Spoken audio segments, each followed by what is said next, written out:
welcome to the penultimate episode of Fading Footsteps. Yes, Holly may kill us all today, but we've made nice signs and things to try and prevent that. Although I'm maintaining most of this week's episodes have turned into fluffy, nice episodes before everyone lowers the hammer next week, so I'm holding out for that personally. Please check out the opening links as they are being spammed in the chat by the bot. The bot who is very helpful in letting us know where you can find us socially, all of our places you can find us and communicate with us and our community, all the places you can support us and buy merch and all that sort of things, and sponsor information. Check out Bird in the Storm Publishing and Mage Hand Press, whom we're very grateful to because they make this all possible. We also have a bunch of website links where you can get 10 to 15% discount using our special codes, and we have a tweet, and if you retweet the tweet, then that helps us with the tweeting and all the tweets, so thank you. Let's go around and say hello to everyone. I will hand over to Holly. Oh, hi. I'm Holly at Sigophilia on Twitter and here. I am here every Tuesdays and Thursdays for one more week only, and then I'll still be here on Tuesdays. I've been having such a blast so far with this, and I'm continuing to have a blast today, and thanks for coming, y'all. I'm gonna go ahead and slide it on next to me, Raven Co-op. Oh, hi. Oh, hello, everybody. I'm Raven at Raven_Co-op or Coop. You can find me there. You can also find me at Co-op the Podcast. I'm excited to be here. It's my last episode. We're not gonna cry. We're staying strong. I'm a little puddle. I'm a little weakling. I'll take it.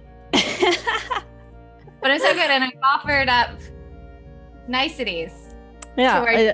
Wonderful DM. Holly, you're looking fantastic today. Did you do something new with your hair? I put a little extra evil conditioner in it today. Oh, well, it's working for you. Oh, thanks. It'll work for you too. We're gonna slide right on down below me to Nomdermet. Oh, hi. Where can we find you? Who are you playing today? I am Matt. I'm playing Thimble, and I'm on Twitter at, I don't even know how to pronounce my own username. I've never pronounced it. Nomdermat, Nomdermeat, I don't know. Yeah, and I'm all over the place. I don't know what to say. My name's Matt. Hi. What kind of class race is Thimble?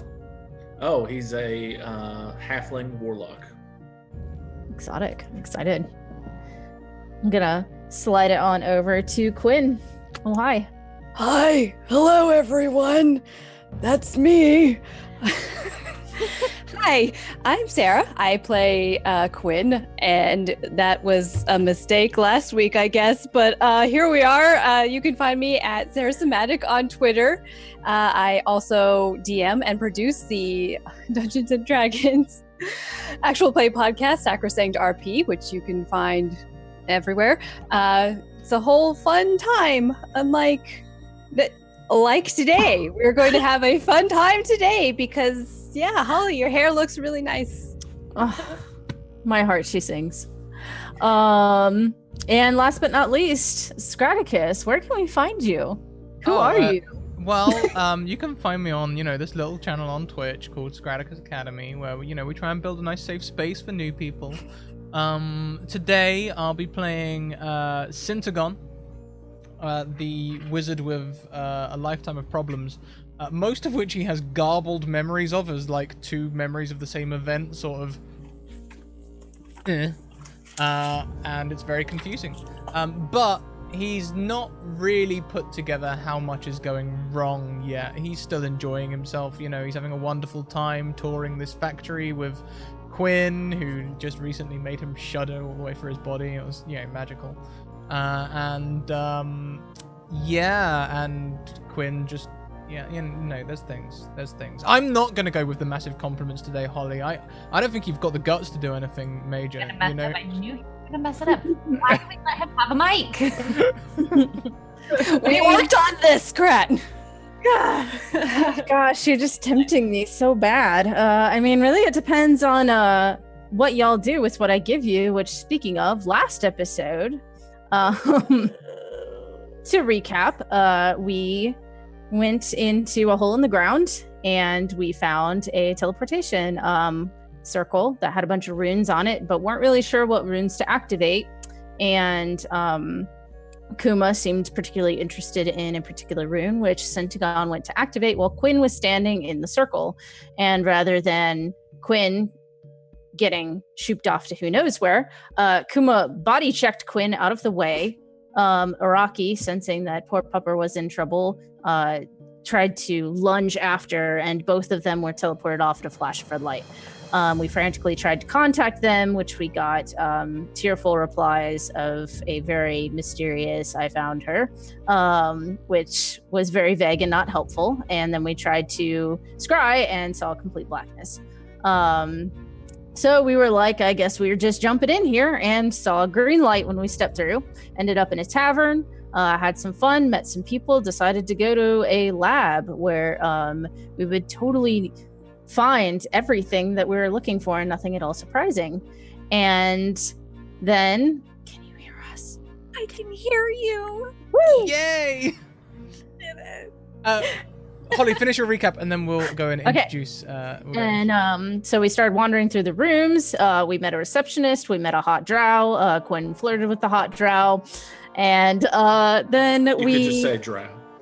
Yeah, pretty much. All of And then we found a room full of distressingly gyra things. And we found some tables with weird tentacly things on them and straps. And it was, sounds like a good time, but was not looking like a good time.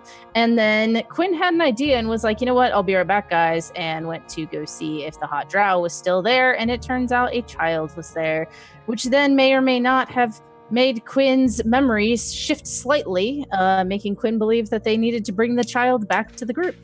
And they did. And the child snapped. And that's where we left. And now to introduce our final cast member for today. Let me see what. M.K. Hansen. M. Hansen. MK Hansen. You're Okay. You're so close. Hi, where can we find you? Who are you playing today? Hi, hello. I'm so happy to be here, and I'm so sorry I'm late. I'm Emma. I use she, her pronouns. You can find me at MK Hansen on Twitter. And today I will be playing Gidget Sparkle Sprocket, who also uses she, her pronouns, and she is an arcane trickster rogue. Nice. I loved everything about that name. I loved it so much. Yeah. I loved everything that happened after you opened your mouth. Everything that came out of it was All of it. Just keep it coming. I'm alive for this. All right. So, we are going to actually. You look so stressed already. We're going to pick up actually shortly after last episode picked up. We went down into this tunnel below the dead earth and found this circle. And Kuma was digging at a spot. Centagon activated it. And Rocky, you saw Kuma jump into the circle and push Quinn out of the way and leapt after her. And there was this blinding red light. And when you open your eyes, you are in a room. And there is a very small, kind of domed area to it that sort of extends into the room. And there are two people there. And one of them is Thimble and one is Gidget. And they are just sort of putt-putting around the room when this flash of light goes off and you and this dog plunk into existence. And at first, can you make me a perception roll? I have advantage on those. Good to be Araki. For now. Oh my god, that was so bad. I rolled a 4 and a 1. Beautiful. Oh my gosh. So 10. It's a 10. Okay. So so you kind of are in this room. It looks very sterile, very white, and these two They seem to be like just sort of like doing like a job, question mark, just sort of like they belong there and everything, and they don't really like seem surprised at your entrance with this dog. And they're two halflings, right? Or is Gidget a gnome or a halfling? I'm a gnome. Okay. So Araki, in all her like magnificent stature, because she's finally gonna be happy because somebody's shorter than her. She's like, "Do I know you?" She looks down at Kuma. Do we know them? How's Kuma reacting? Kuma is sniffing this sort of domed structure. It kind of looks like a big igloo, but like without it's like a sphere, like a hemisphere. I'm like a not sphere, but part of a sphere, a big round bit. Yeah, so it's like a hemisphere. And Kuma's kind of sniffing, and when you say her name, she kind of like looks up and looks at the two people and kind of like cocks her head a little bit back and forth. Okay. So the sphere dome thing, is it solid, or does it look solid, or does it look like my hand could pass through it? It looks solid. Okay. Where are we? So we're in this room with her? Mm-hmm. So Thimble's gonna run. Are they up in and the start- sphere or out of the sphere? Pet They're the dog. outside. Oh, we're not in there? You're outside of the sphere. There is room, and there is a sphere within the room. I'm outside of the sphere as well. Y'all are outside of the sphere, but in the room. Together outside of Yes. it. Okay, where Thimble's are we? gonna pet Kuma Gonna love it. aggressively, like, oh, hey buddy. Yeah, and she does like that whole like little, you got a spot. So she like lifts up her leg and she's like, I totally just hit my headphones. I did that way too intense. Okay. So yeah. So where are we? She's cute, I know, but like, where are we? I was with friends. One of them pushed a button or a sigil or something, magic, whatever. He has high heel hooves. It's weird. But yeah, where are we? Just You mean you like weren't here and now you're here? Well, did you see me a second ago? I don't know. I was like kind of busy-ish. What are you guys doing here? How about we start there? What's your names, by the way? I'm Thimble, and he curtsies. Thimble, nice to meet you, Thimble. I'm I'm Araki. You're Gadget, nice to meet you, Gadget. I'm Araki, this is Kuma. Introductions are done. Kuma, yes. Where are we? What are we doing? What are you guys doing? I mean, I don't know what I'm doing, so maybe if you guys tell me, maybe I'll have some idea why I'm here and who you are and what we're doing. It's Gidget. Gidget, sorry, Gadget. My bad, Gidget. Gidget, Yeah. Gadget, got it. Gidget Gadget got it. That's Gidget, Gadget, got it. Triple G, that's what I'm calling you. Hey, I'm okay with it. It's good. All right. I got 20 G. names anyway. All right, Triple G, why are we here? What are you guys doing here? I'll look over at Thimble.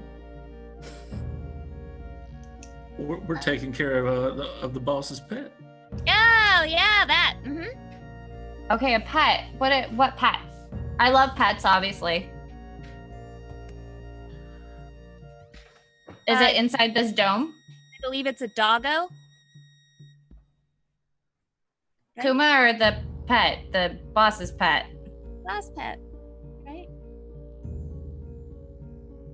Yeah. Mhm. It's puppers. How do you take care of the puppers? Triple G. Well, how do you take care of yours? I mean, they could be different types of puppers. I mean, I do something. I used to have a smaller pupper. I do something different with her versus what Kuma likes. Like, Kuma likes something different, you know. I build little toys and then it chases it around so it gets exercise. I give it pets. Okay. Like, actually a normal pupper. Okay. Thimble, do you do the same? Thimble? Yes, and I'm here to welcome you. Come on. Oh, okay. So you're taking me somewhere. Can I insight them to kind of discern if they are evil? Yeah, you can insight that. I'm like, I don't honestly trust them 100%. I don't trust myself. Okay, okay. Maybe I want to change dice because those didn't do me well. That wasn't a 5. I trust them with my life. I mean, they just seem like people working. Make me, while you have your dice out, a wisdom saving throw. Oh my god, why? Why though? Why? Now I want to change my dice again. Welcome to hell. We have arrived. Oh, okay. That wasn't bad. That's a 17. Okay, does not pass. What? As Thimble says, welcome, and you're kind of like giving them kind of like the ponder face, and then suddenly you feel yourself become paralyzed and unable to move or speak, and this door just slides like almost out of nowhere, and this changeling who has violet skin and like buzzed green hair that's really pale. He's kind of really gangly looking, and kind of like walks to the door and leans a little bit and says, hello. Oh, right, you can't really talk right now, but I'd like to welcome you proper to my laboratory. Gidget Thimble, thank you so much for welcoming her as well. Well, see, I know you're stuck here right now, but I thought you would like to know that I happened upon something a while ago. Thought you'd be interested in it. I don't know if she's quite ready to talk to you yet, but I've been keeping her here, suspended. And I think you have a lot of catching up to do. Now, I know how you're going to react to this, which is why I've held you here. And he brings out a collar, but it's not like the one you were wearing before. And he just places it on your neck. And he kind of like pats his leg. And the Kuma that's next to you goes and stands next to him. And he says, right, well, just need to dispel this real fast. And he snaps his fingers and the sphere melts away. And there is a dog sleeping there. And it's a bit gray around the eyes and around the muzzle. And as the sphere dissolves, she kind of looks up with these eyes, and her tail raises a little bit and wags slowly. And she does the thing where it takes her a minute to get up, and she sort of sniffs. And as you're standing there paralyzed, you can see that she's wearing a color that matches you. And the changeling turns to Gidget and Thimble and says, right, so you know how I always said she'd be coming? This is her. Just take care of her and, let them get reintroduced. This one I gotta and he pauses for a moment and he says, one moment, I'm gonna turn out the lights real quick. And everything goes dark for a moment. And then it comes back on and he's like, sorry, my alarms went off. I got them all over the place. Sent someone creeping around in here. It's much easier to sense when they're actually here, mind, but right, I'll leave you to it. Nice to meet you again, Araki, and hope you're not sore at me for, how things turned out. Do I know him? Don't Because I have my memories back, but I don't remember him. Don't recognize him until he stretches, and as he stretches, he turns into the half elf that recruited you, and he says, right, I'm gonna leave and take this one with me, and points to the Kuma that's been traveling with you. And he walks out the door, And as the door kind of like closes, the spell seems to wear off and you are free to move again. Okay. Well, I run to her. I mean, I like kind of lightly jog as to not like, and like I get real low just in case, because she's a dog. You don't want to startle them. So I like. And she kind of like tentatively sniffles and gives your hand a really slow lick. And you hear something. Araki, it's been so long. I give her a scratch on the ears. I'm here. I know. I'm sorry. I didn't know. I'm sorry. I failed. I tried to save the world and I couldn't do it. You didn't fail, buddy. I did though. I always made it my life's goal to save everybody, and look how many people have died. It wasn't just yours. It wasn't. But I'm Kuma. I'm the great Kuma. I know, but you're also my best friend. Be nicer to my best friend, okay? But it's okay. You did what you could. I did what I could. We all did what we could. Have they been taking care of you? Triple G and Thimble over there? She kind of like sniffs and the tail wags a little, and They friends? And she says, "They're very good people. I'm sorry I didn't find you sooner. I was ashamed." It's okay. No, it's okay. Nothing to be ashamed of, buddy. You know what we can do? We can, and I'm like whispering this to her because I trust them, but I don't think they're evil, but I don't know them. So I'm like, we're gonna go find our friends, okay? And we're gonna do what we can to fix what's happened, okay? We're gonna see what we can do. I'll do Is that what okay? I can, but... And she kind of like yawns, does that big pupper stretch yawn, and she says, "I'm very tired." She looks older though, right? Yeah. Okay. You know what you could do to help us? You could stay and you can keep guard over this space and we'll come back to you. Is that okay? If I give you some of your toys, would you play with them here? But what if you don't come back? I will come back for you. Don't what you if ever I die think before that. then? You will not die before then.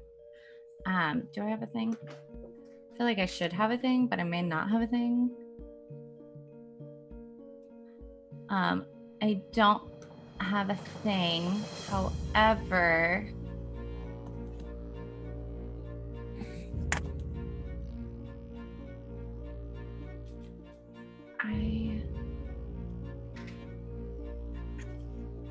I'm sorry. I'm looking to see exactly. I feel like I have something that helps me like track things, like Hunter's Mark or something. Helps me with like keeping track of her, being able to see like where she is, and Right.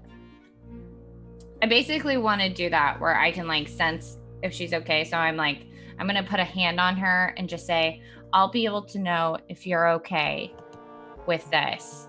And if you're not, then I'll come back to you. Okay? And I'll take care of you. Her tail kind of like wags a little and she sinks back down into laying down and she says, "Okay. And if the worst happens, can you do me one last thing, Araki? My grand puppy that's been traveling with you, would you take care of her?" Of course. And she kind of like gives out a small little like noise as she kind of like puts her head back down and yawns again. You're a good girl. You need sleep, okay? You should rest. You're a You good deserve girl. a Thimble rest. comes over with a blanket. And Kuma kind of like, you know, as you drape the blanket over Kuma, she kind of like tugs it a little over her little shoulders and kind of settles down and licks your hand a little bit. Good boy. Good. She is good. Stay here. I'll be back. I'll be back for you. And I'll bring your grandpuppy and I'll bring her in here and you can snuggle her, okay? We'll do that. And Araki will get up. Is there a door? Oh. Nope. There was a door. Did I see it where he went out? Mm-hmm. It seemed like a door just sort of opened and then it just Okay. sort of like sealed. All right. Araki stands up and her back is to Gidget and Thimble. And she's like, I need to get out of this room. I have promises that I've just made and I need to get out of this room. Can you guys get me out of this room? If I knew how, I would. If I knew how, I would tell you. But you saw how the door come in. Okay, I go up to where he walked in and out. Okay. Or out. Does it open? Nope. Oh, man.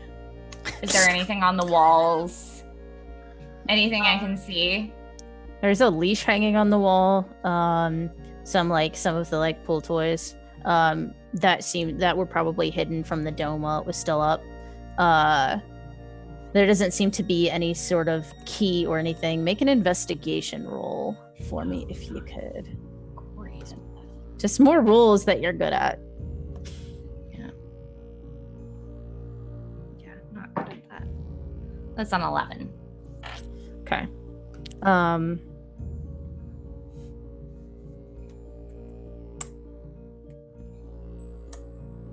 Okay. So, you don't really find anything, and sort of like just looking at all of the walls, and after a moment of just finding absolutely nothing, one of the other walls opens, and someone staggers out of it, and looks like she's trying to be like upright, but having a struggle doing it. And those of you that work here know her as someone that was brought in yesterday. She is Cordassa. She is a tiefling, and she was brought in before Mecha Jaira left, and she went into this back room, and it was very, very silent with Link and Jaira, and then only Blink and Jaira came out, and she looks rough, and she sees you, Araki, and she regards you. She looks at me and like just gives me like a little head She kind of like looks you up and down, and looks at Gidget and Thimble as well. And she's like looking weak and struggling. She looks like she's been through an ordeal of someone trying to extract information. I'll run over and like try and support her and ask her if she needs anything. Yeah, Araki will go over and help too and say Cordassa and like grab her, and like by touching her she'll cast Cure Wounds. Okay. Make me a perception check when you do that. Oh, okay.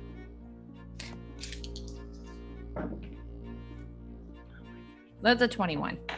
Okay. On So the as you grab her, you notice that there is something like kind of black, almost like snaking up kind of towards her neck. It's like black with some like gold cracked into it. It almost looks like as if she was like growing scales or something. And as you do the cure wounds on her, Do I notice this? you can roll me perception. What is my plus? That's a 10. Okay. 16. Yeah, you can see it. Not really sure what it is though. And Gidget, if you want to roll a perception as well, you may. Okay. But it looks like the scales that I saw, like on Gyra. No. No. Okay. I got a 23. Okay. So you notice it as well, and you feel like you may have seen this before, but not here. What is your background kind of? Where were you before you got this job? What'd you do? I was actually living on the streets doing mostly fending for myself, and also sort of stealing when I could and performing magic tricks for people who might give me money. So you know about magic and you've been in the street. This looks like a disease or a curse or something, some sort of illness that's spreading or that has been inflicted on her. I am actually going to... No, I'm not going to do that. So, what was going on in there? We saw you go in and we didn't see you come out for a while, and you don't look so great right now. I feel like I've seen this before, but it's some sort of, I don't know, how are you feeling? She kind of looks at you and looks at all of you and is almost like hesitant to speak and says, "You're all who you look like, right?" And You're he not. just nods. I don't know these people, but yes. Are you who you are? The last time we saw you, you were being let off. You like sacrificed yourself. They found out that the Centagon and Puck I brought them weren't the Centagon and Puck. And she kind of looks kind of pissed for a minute and says, "They were supposed to be safe and just leave. I mean, they didn't come, right?" I don't know. We were heading into the Underdark because it didn't seem safe, and Gyra was there, and Is she still there? I mean, it was like a mecha version of her, like this robotic, super terrible version, and we all almost died, and then after that, we were able to take down the body, but I don't think that was the real her, and I mean, I'm guessing that wasn't the real her because, I mean, I don't know what's going on here. I have no idea what's going on anymore. And we were heading into the Underdark and we found a teleportation circle, I believe, from what I've seen. And we pressed a button and Kuma and I came here, but it wasn't the real Kuma. It was Grandpuppy Kuma. I don't know. But She are kind you of okay? puts a hand on you. No, I mean, and Araki like takes it off immediately, and she like holds her hand, but she takes Cordas's hand, and she's like, "What happened? What happened?" They wanted to know where Centagon was, and I wouldn't tell them. And Why did they let you go? She kind of like bewilderedly shakes her head and says, "Maybe because if you killed that Gyra..." And she kind of like shrugs and I just hope they didn't find him. I would love to do an insight. Not great at insight. I can see things, but I can't feel things. Those getting towards the end of campaign moments when players are just inciting everything. Oh my God, nothing is real. I got a 15. What are you trying to figure out? If she seems to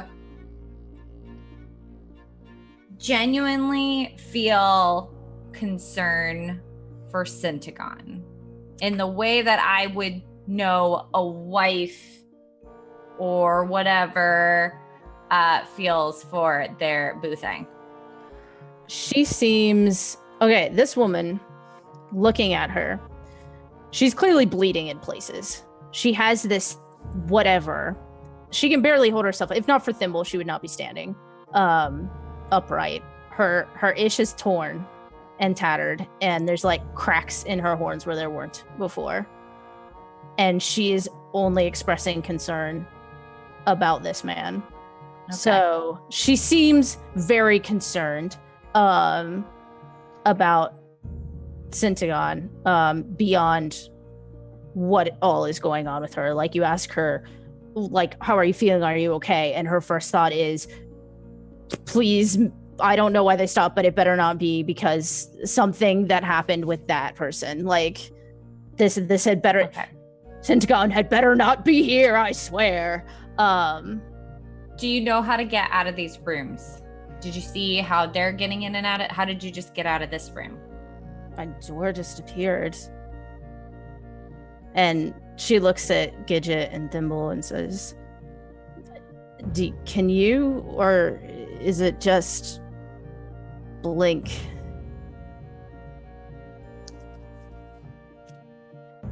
Do we know how to get in and out of here?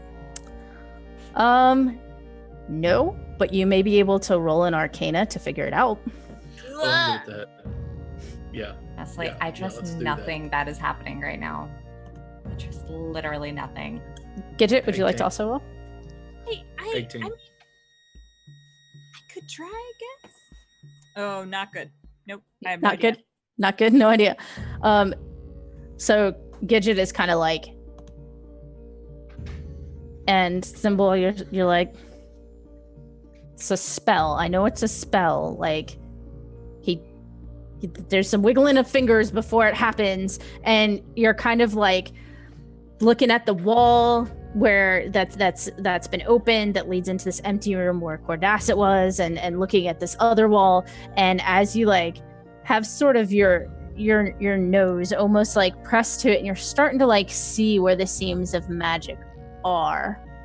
We're gonna flash. Can I try and imitate the movements? Sure. Make me a performance to see if you can do a good enough imitation of the movements. It's passable, but you don't feel the magic flow through you. Like, you look like, okay, I'm pretty sure this is accurate. But then just sort of nothing happens. You're like, okay, there's another component. Maybe it's material or verbal or something. Like halfway through it, Thimble starts to get really confident that he's doing it right. And right at the end, as he pushes, he's like, makes a noise, and he really believes that it's going to happen. And then just nothing. And there's a beat. And at that moment, unbeknownst to you, on the other side, there is a child holding the hand of a Quinn and looks up and snaps, and this door appears in front of you, and Syntagon and Quinn, as you watch and as this snap happens, the two people who have been accompanying you seem to vanish into thin air, and the small child kind of just looks up and says, "See, there's no bad guys here." And Quinn, make me a dexterity saving throw. Lord. Loud. Sure, I can do that. No problem. Welcome to the game, Sarah. Dexterity saving throw. That was so good. It won't be So- enough. So as all of these things happen, this door melts away. Thimble, Gidget, and Araki, you see on the other side, the back of Syntagon, kind of close to a doorway, and on the other side, you see this child holding Quinn's hand. And Quinn, in an instant, you feel the ground that you're on just get flung towards Syntagon, and you manage as you collide to maintain your footing, and you're sort of like pushed, let me get on the right, pushed over against this wall as the ground shifts and pulls you away from this child. And Thimble, you're sort of like pulled as Cordassa like drag hobbles you in front of the doorway, and she like over her shoulder says to Syntagon, "That's not our real son, don't be fooled." On what? That. And she like clearly has her hands up like to cast at this child. That's just a kid. And she kind of gives you a look. That's... You still don't have your memories back. No, Or- I've got my memories back. Well, who did you think was on the other end when you put the charm on? You didn't think I just hooked it up to some random child to speak to you, did you? And she sort of turns to Araki and says, You gave it to him, right?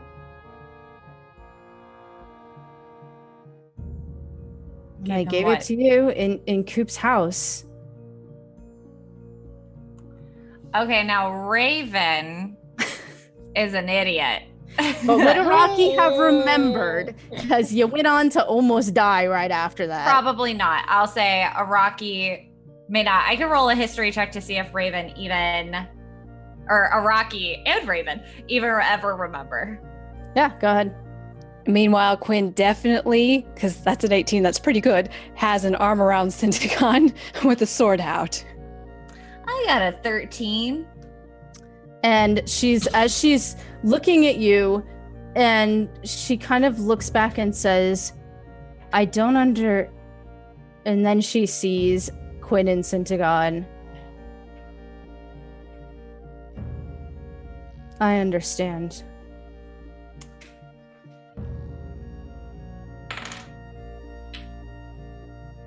And she kind of like lets her hands fall.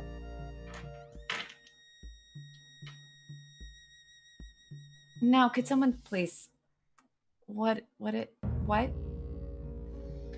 And she walks right up to the child and she looks at it.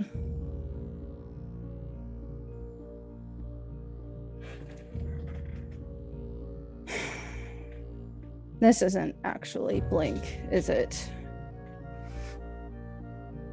Wait, Blink did just leave. Oh wait, I don't know that? I know that. Yeah, I knew that. He just left. He just left this room. I don't know how long you've been with this child, but he just left, I think. He just left, right? And she looks at her homies. Thimble and Triple G. Cordassa told me just left. to bring him here. This is supposed to be Cordassa. I didn't say Cordassa that. was just being tortured in this room over here. Unless this isn't the real Cordassa. Of course, I'm the real Cordassa. That's what the fake Cordassa would say. All right, I'll prove it's me. And she like walks over to Quinn and Syntagon and doesn't like get aggressive, but stops in front of them and looks at Syntagon and says, "Do you remember that night when you left the last time for the experiment. And I Good. said, You had big news. yeah. Exciting news. I remember it was exciting. And I'm gonna try and detangle myself from Quinn a little. Oh, sorry. Yeah, sorry. I back away. His hand strays though. And like sort of step forward and like looks like it wants to reach out to his wife. And she kind of like steps back and says the exciting news and gestures to this kid. Araki, do you still have the You're little gonna have to tell me. package? It was a little trinket. Do I Okay. actually still have it, or did Yeah. I give it to him and Raven doesn't remember? Okay, You okay, still have it. okay. I'll take it out. I'm sorry, I didn't remember. We almost died. Syntagon did die. Like And- he went down a couple times. She takes it and she says, the big news, Syntagon, was that we were gonna have a family and we were gonna have a son. And this, our wedding, I had it enchanted so that you could talk to each other and find him if you shouldn't have come here. Why did you come? I know it wasn't to find me. And she kind of looks over at Quinn and looks back to you. You were safe. I wouldn't have told them anything. All you needed to do was to go to our son, your parents, and just get out of here.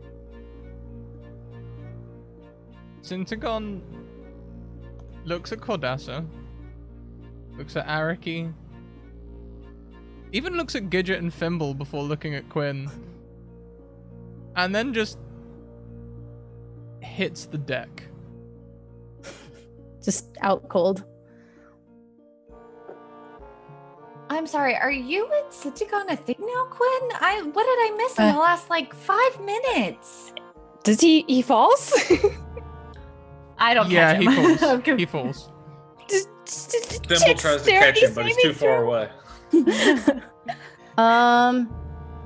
Actually, yes.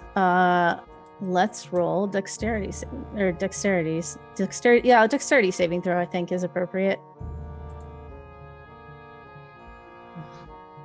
So you and Cordassa, as Syntagon starts to fall, both like lunge forward to kind of like catch him, and like you kind of grab an arm and she kind of gets a shoulder so that he doesn't take any like damage as he falls, but it's not like a nice cradling of falling. There's definitely like a solid like as Syntagon hits the deck. And Cordassa, upon seeing you like this close, like doesn't glare but kind of looks at you evenly. Hey. What? Well, I don't really know all that's what's happening, but I don't think I have the correct memory of what happened. What do you think happened? I thought I was bringing him to you, little Syntagon, so that you could tell Syntagon about him. And she's gonna insight you. I rolled an insight before the session, but she is going to do this again. Do I have to roll persuasion? Are you lying? I'm not, because my memory was altered. Okay. She kind of looks at you and says, "No. We haven't talked since I was up top." And she looks back at little Syntagon and she says, "Take that face off, where I will remove it for you. And Child Centagon kind of looks up and says, sorry, Mommy, if you don't like it. But if I was anybody else, I bet you'd try to kill me right now. Sorry I messed with your memory, Quinn. I didn't mean it. I just needed you to stay in here just a little bit longer. Cordassa, who is this? And she kind of looks at Gidget and Thimble.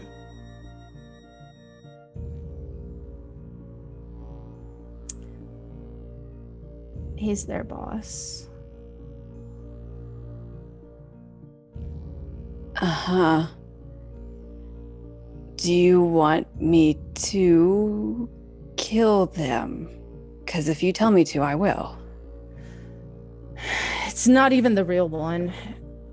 And she kind of like sits back and, well, not like, sort of like lets Centagon's arm fall and kind of like stalks away from you. And Thimble and Gidget, you would be aware that Blink is a changeling, and also that sometimes Blink appears to be in multiple places at one time.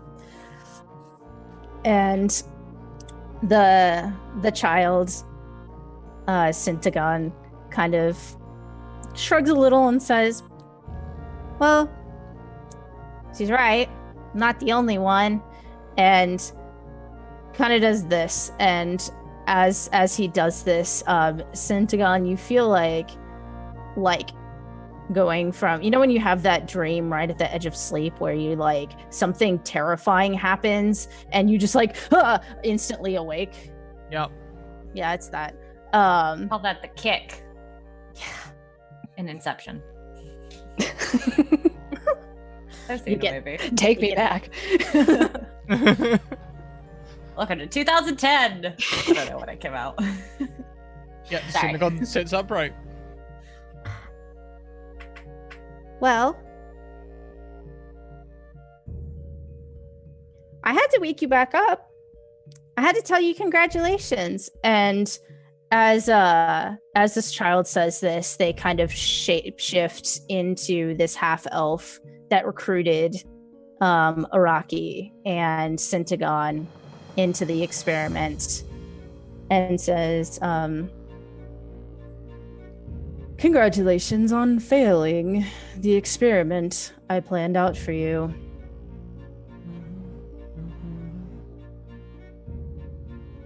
I have a party going next door if you'd like to join to celebrate the end of what should have been a very successful time. Whoops. Sorry, I was trying to upcast that to like level 5 or something. Yeah, who's around Araki right now? There is Gidget, and Thimble are by Araki. How far am I from Blink?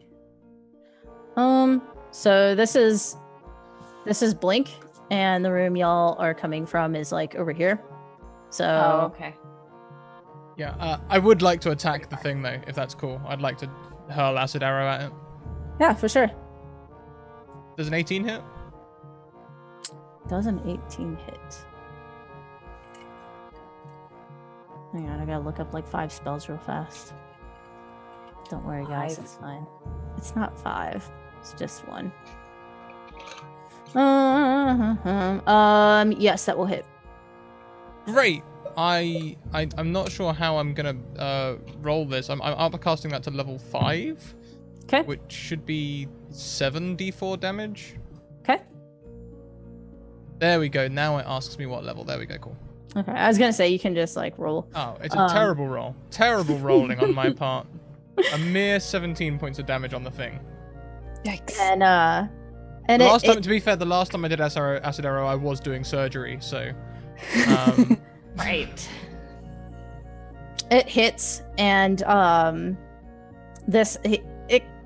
it kind of flinches, and says, "Now, hold on, because I'm just trying to have a conversation here." Centagon, do you want me to attack him? Quinn. Araki will basically like lunge kind of toward him. She's like really far away, but she's like, "You son of a bitch!" and is like trying to go after him. Go ahead and make an attack roll. Yeah, everyone attack him. He's just delaying for time. Okay. Right. I'm gonna. What am I gonna do? Go ahead, Araki. Go first. Well, I need to see. So, she's just trying to like tackle him and like, oh fuck, that's the wrong thing. Oh, you're gonna tackle him. Okay. Then Okay, I'm not close enough, so I am just gonna shoot an arrow at him. Okay. You son of a bitch. Where is he exactly? He is the little devil. So Is that all 23, brother. Also devil. 23 will hit. Go ahead and roll damage. Dope. Oh, fuck. I'm sorry. I'm so upset right now. I don't know where another D8 is, and that one launched across the room. Oh, that's so bad. 8 damage. arrow damage. Yes. Okay. And as this arrow lands, and I will let everyone else have an attack. So Quinn, Thimble, and Gidget can go ahead and do an action. My action will be sending out the wings of starlight shoot out from my back, and my eyes come to light a bright, intense gold as I pull out a sword, which I technically already had out. I probably just dropped it, so I have it back in my hand now. Okay. Suddenly Syntagon was falling, so I just All right. And Gidget. then I will go like I will charge at him. Okay. I'll just put myself here. I do have a quick. Right on top of him. Actually, now that I think about it, maybe I will just. I have movement, so I can fly into the air and then drop down on top of him. Okay. And is there an attack that goes with it, or do you just like? Are you just technically I can't because my wings are in action. I cannot Gotcha. myself. There we go. I was on the wrong thing. I have a quick question. Where is old Mama Kuma in this room? So old Mama Kuma. That sounds like a song. Is actually in this. Trying to room. make it happier because it's really sad. So she is in this room that y'all came out of. Okay, I'm basically like half positioning myself to be like directly in front of like where someone would go to get into that room. Okay. Okay. Okay. Gidget, Thimble. This is our boss that they're attacking, so we should attack them, right? I mean, I don't know. He put a collar on a pupper. I don't really like that. I think we should kill him.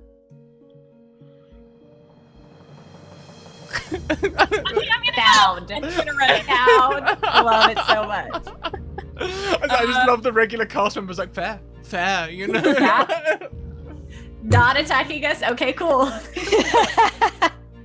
I mean, Thimble's she's having an anarchist. existential crisis right now. Yeah, I can't. Okay. I don't know how to really use Roll20, so I don't know how to put a token there, but I'm gonna run up next to. I'm so sorry. I'm a professional. I swear to God. I don't have a token either. I don't know how to add one. So the way you can put tokens on the map is to just click on your name in the like character sheet bit and just drag it onto the hex grid. You might have to do it a couple of times. I always have to do it a couple of times to make it work. Ah! There's one. There you go. There's the How other. about There you that? go. Look at that. Yeah. Learn something new every day. Yeah. Okay. Yeah, I'm gonna hit him with my Okay. short sword. Thimble's not going to do anything. Thimble's going to stand over in the corner like, but that's our boss. We shouldn't do that. But the dog and the Anarchy is better. I got a 26. Yeah, that'll hit. Roll damage. And am I rolling since Quinn is right next to him? Am I rolling my sneak attack damage? Yeah. So that's 13, 18 Okay. piercing damage. Okay. Alrighty. And Cordassa used her turn to move Earth under Quinn to save him from her son. She looks like she wants to move and attack, but doesn't. And she just glares death at this half elf. And everybody make me a wisdom saving throw. Great. Is this against something magical? Yes, it is. Okay. God damn it! That was really good, Holly. You hear me? It's really good. I got an unnatural 20. Okay. So that's good. Okay. What is I'm my telling spell? you. I'm telling you, it's good. It's good. Okay. So what did y'all get? I see a 19. I see a 12. I got a 22. 22, 20. Centagon? Initiative, right? Wisdom saving throw. I'm saving. Oh, yeah. Sorry. Yeah. Okay. 9. So, as Blink casts mass suggestion, everyone who rolled below a 20, he says, "Now just calm down and have a seat. Maybe Quinn, you can draw us up some seats and we can just get your payment taken care of. And we can just all relax. Just relax." Absolutely not. The Rocky will. Thimble sits on the ground where he is. Araki wants to shoot him. Okay. I can shoot. So, Centagon, Quinn, and Thimble. And that is it. The rest of you are not under mass suggestion. So you all feel compelled to sit. And Quinn, you feel compelled to make some chairs out of these mimics you've been hauling around. Yeah, I just pulled them right off my body. I got my club, I got my pouches, I got the pocket watch, and that sounds like a really good idea. I don't know what I was thinking. That's kind of, I think I overreacted. Here, make chairs. And they sort of pop into chairs. And if those of you that failed want to sit in chairs, you may. I'm already sitting, so. I'm good on the ground. Thimble's good on the ground. And he, as his movement, blinks away and into a chair and sits and just sort of draws a glass of champagne and says, "You should all be celebrating." What a tool. Araki says that too. Araki's like, "What a fucking tool! This asshole! You guys, what are you doing?" And Cordassa kind of like makes a face and looks at Quinn and says, "Payment." Well, yeah, I was doing a job. Does not everyone know that?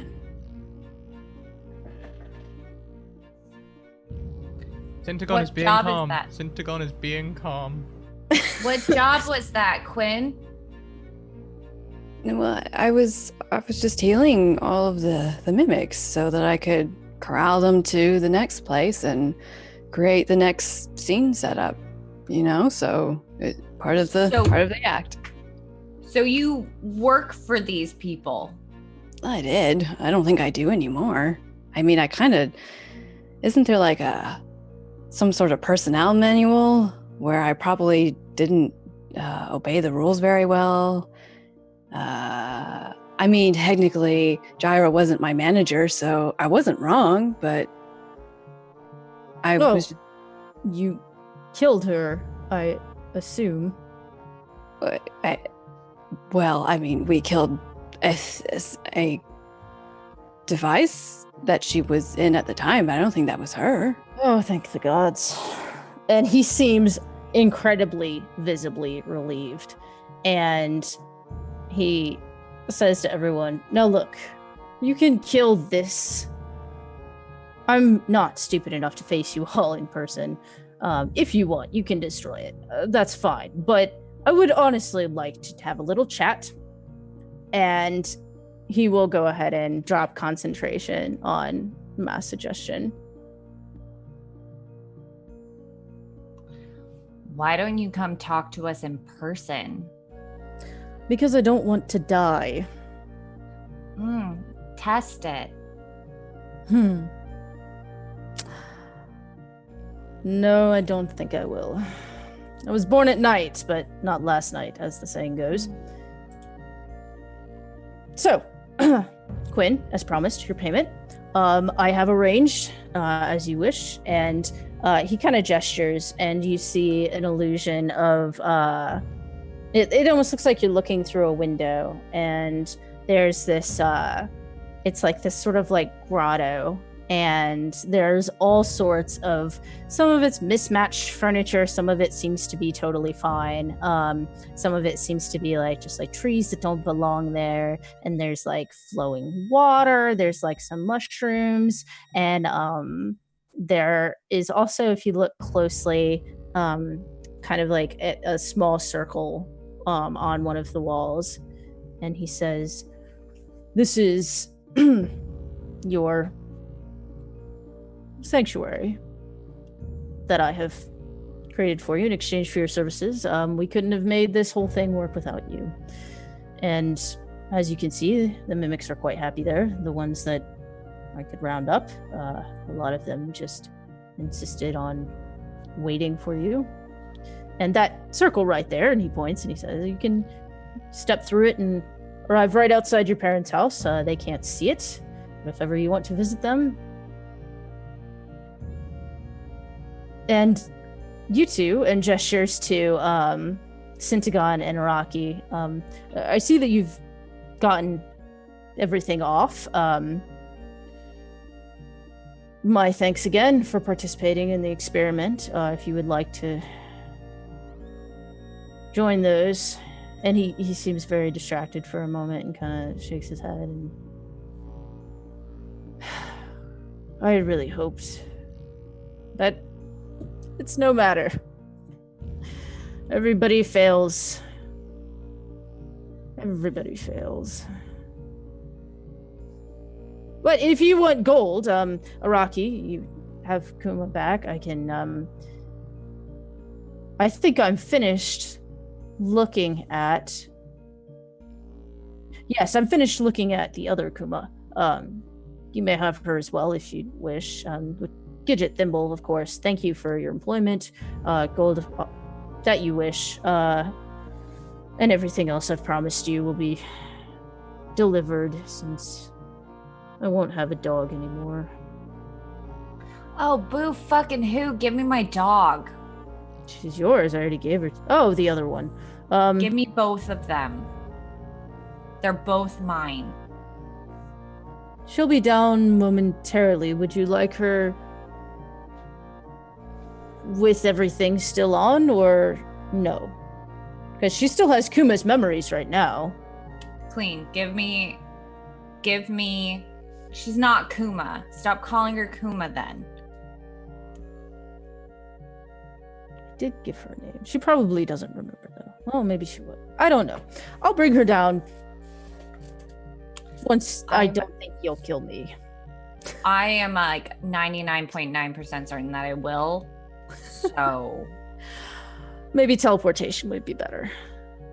Whatever you ruined need to my- do to feel comfortable. You ruined my life twice. You volunteered. Oh, okay. Syntagon fights the urge to firebolt him.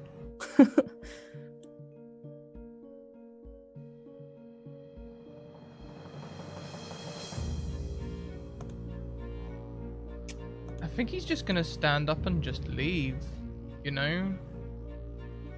Like, he's done. Quinn's being paid by the BBEG. Syntagon leaves the campaign. Bye, everybody. It's been Cordassa's, fun.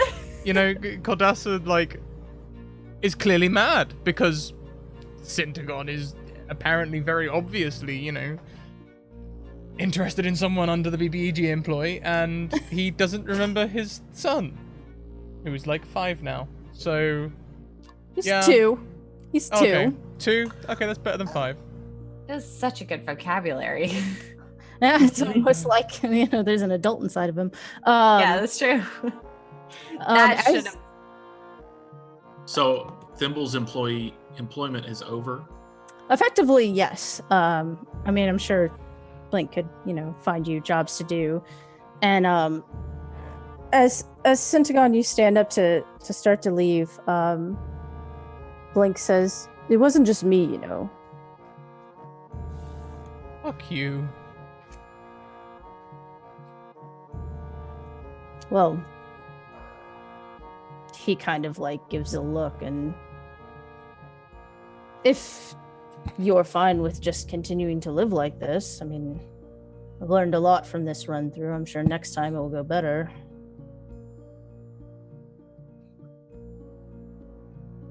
Next run through. Well, I had hoped, of course, that things would go differently and we would be able to... Girl, stop sitting on that. We would be able to summon down the real Gyra, or figure out how to reverse what she'd done, or figure out what she had done. Taking all the water, that was... I respected her for her vision, but I don't believe she was Sociopath. right. Look, I was just trying to save the world. I found people that wanted the same. It didn't work, clearly, so I'll just have to try something else. I'm looking at Cordassa. What does she look like right now? Pissed. She looks real pissed. But she is mostly pissed at... She doesn't look like she's... She looks pissed and defeated. Heck, that's a mood. Yeah. Like, big mood. And she doesn't look good. And she, after casting that spell, oh goodness, I know, Araki, as you kind of, if you look at her, can see that where this, whatever it is, was just barely on her, like, neck, it sort of has crept up. Okay. If I, like, go over to her and, like, put a hand on her and cast Cure Wounds again, do I see any, like, difference in what that does? Like, does it go down a little bit? Not in that. I will say that you could tell when you cast it before. It didn't go That it down. didn't change Yeah. it? I'm gonna hold her up, because I think Thimble is, like, off. Thimble is and also he was like, sitting. He was Yeah. also sitting, yeah. And so even closer to the ground. So, like, Araki will, like, kind of give her a shoulder. Do My I human see? interaction. Do I see that she tries to cast Cure Wounds again? She kind of starts, or like, kind of looks like she wants to, and then sort of, oh gosh, I sat on my mute button that time. And then sort of stops and doesn't. You might need more than that. She has like a disease. I don't know what they did to her in there, but I've seen that before, and it's not great. I can tell you that. Centagon wishes so much that he hadn't stopped walking.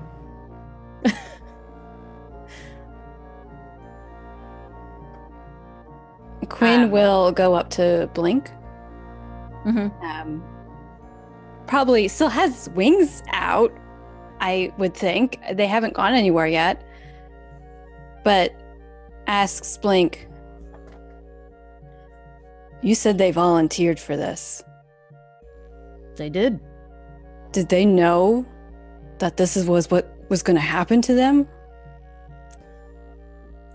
Well, if you have to say, well, then they didn't.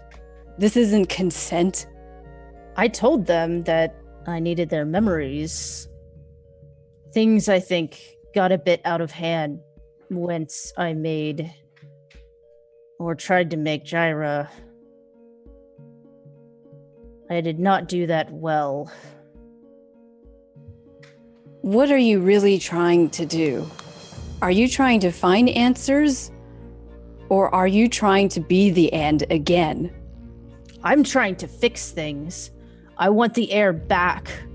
I want the water back. And I thought that if we reenacted things, all right, because I know Centagon was there, and as he says there, he transforms again into this elderly gnome that Centagon and Cordassa had traveled with originally before the fall, into this old gnome lady, and says, I was there, and I know that Centagon was there, and as somebody who at the time may have been more perceptive than me, may have remembered more, I thought if we retrace his memories, we could figure out where she went, what she took, maybe where she took the air away, because after she took the water, she disappeared. And I don't know what happened to Centagon after that. Well, of course, now I do, because I've seen all of his memories, but I would have happily taken Cordassa or tried to take... Well, it doesn't matter. Obviously, this has failed spectacularly, and it's not something I'm going to be... And she kind of stops for a minute and, like, massages the bridge of her nose, and I admired Gyra for wanting to end all the wars. And I thought she'd done it with the water. And then she took the air, and so many people died, and I was trying to find her. That's how I found Kuma. I was trying to find her to stop the madness. Oh my goodness, Valkyrie says hi. To stop the madness. And instead, she went too far. And I thought maybe by building her again, you know, in the reenactment and reenacting everything and trying to follow everybody's steps back, we'd be able to somehow reverse it and make the topside livable, because you're smart, you're wise. What do you think is going to happen when we take twice as many people are supposed to be living down here and put them down here? I mean, it's our nature to grow. We'll just expand and use all the resources we have. We weren't meant to live like this. She could have just taken the water and made it a scarcity and made us all work together and stopped all the wars, but she killed everybody. Of course, I was stupid to try to think I could remake her without all the magic and she wouldn't be any different. And make me a perception check, anyone who's in the room. / looking in this direction. Why? Why does this always happen? I don't think Centagon is looking that way. Baby, oh my goodness, you are the best baby. That is a 70, or not a 71. She's a 20, or I'm 100% wrong. It's like a 17. You become the robe of eyes. I am just You can one see giant smells. eye. I am the eye. I'm 7. I got 17. Okay. I got 24. Okay. 15 for Thimble. Okay. So, as he kind of says this, Thimble and Araki and Gidget, you notice that even through these shifted forms, you can see these like bruises, very deep bruises, and like places where like his nose is crooked and fingers aren't like entirely like straight. And Gidget, you would with that be able to piece together like, we got a new friend. you know, I've worked for this dude for a while, and welcome raiders. Welcome, Raiders. Thank you so much for the raid. It's getting awfully emotional in here.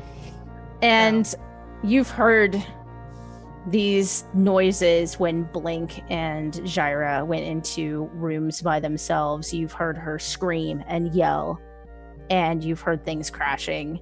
And you're able to sort of piece together that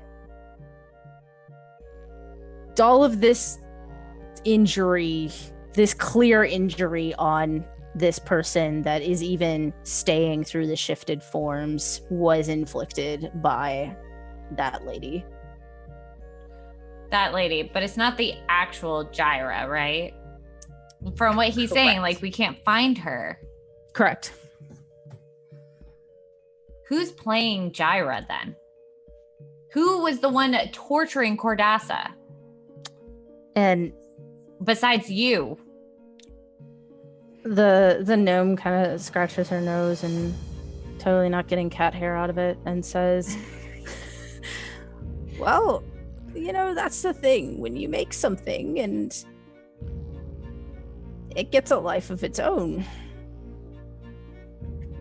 you give life to something, you put memories of somebody dead into something, and then it becomes its own. I mean, you met, what was his name? Kent? The wizard? He was just a warforged with a new soul is too strong a word, I think. I wouldn't presume myself capable of creating a soul for someone. Just the memories, the personality inserted into him. But why were you? Why did I This is make obviously- her? No, why were you torturing her?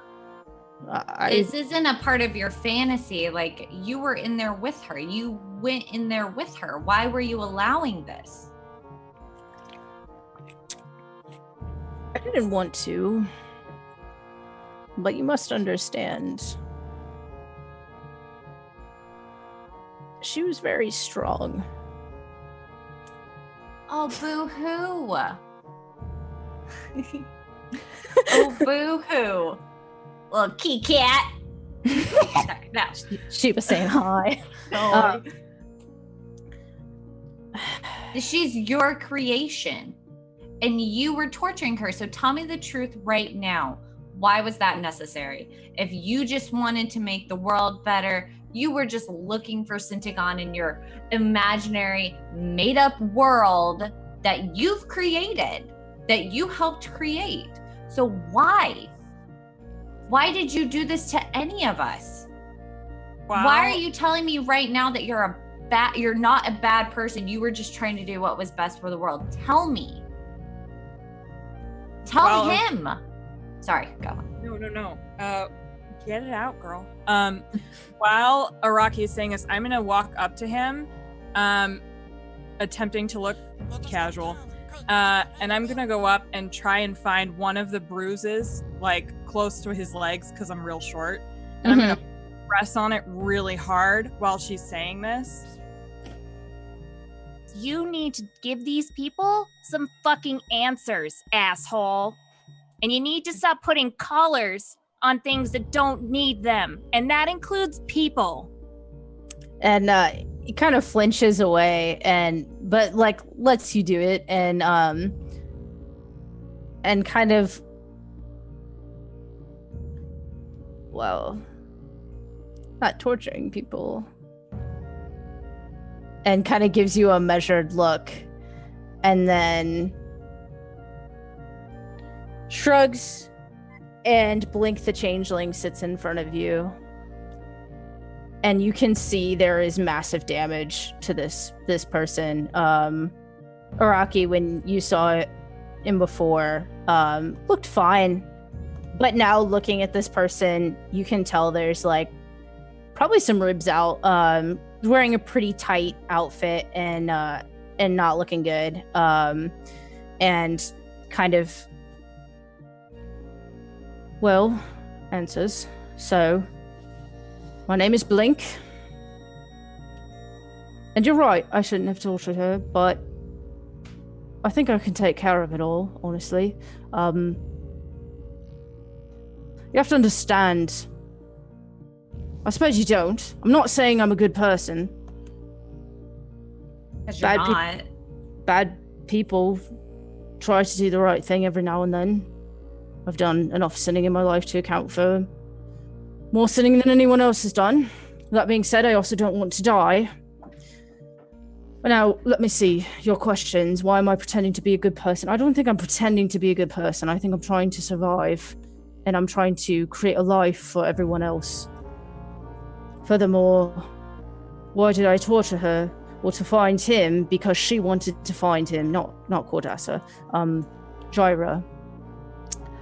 And for the rest, everybody has their breaking point. And I suppose you can look at me and spit on me and look down on me and think that I'm a worse person than you or Syntagon or anybody else for having mine. But if you have to live with somebody who day in and day out is just an utter fucking nightmare and constantly screaming and throwing, and you don't know when the next time is they're going to come up to you and break something or bruise something. Yes, maybe Cordassa didn't tell her anything. And maybe it was only because someone else used our teleportation device to bring back children, which, by the way, I kept safe. You're welcome. Yes, I know. One good deed doesn't set back this. Whatever. Putting a collar on someone, I'm sorry, Araki, did you not want to hear the voice of your dog? Did you not want to be able to speak to her? Because if not, I can take it off. No, and you're not gonna pull this shit with me right now. Where you're over here trying to undo all the sins you've done and say, oh, believe me, oh, woe is me, oh shit, she's gonna hurt me again. Okay, whatever. I mean, this is your bed, fucking sleep in it, dude. What, you didn't think I've been sleeping in it already? I don't feel bad for you. I'm not asking you to. I think you should, do whatever you can for her. Do you see what's happening to her? She just can't use magic. He fixed that. If you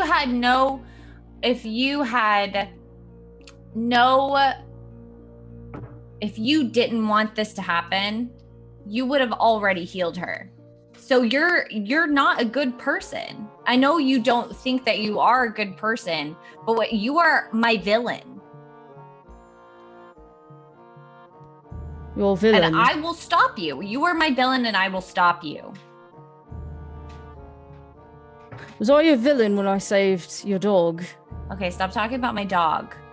Because one, you took away her memories and gave her the memories of somebody else.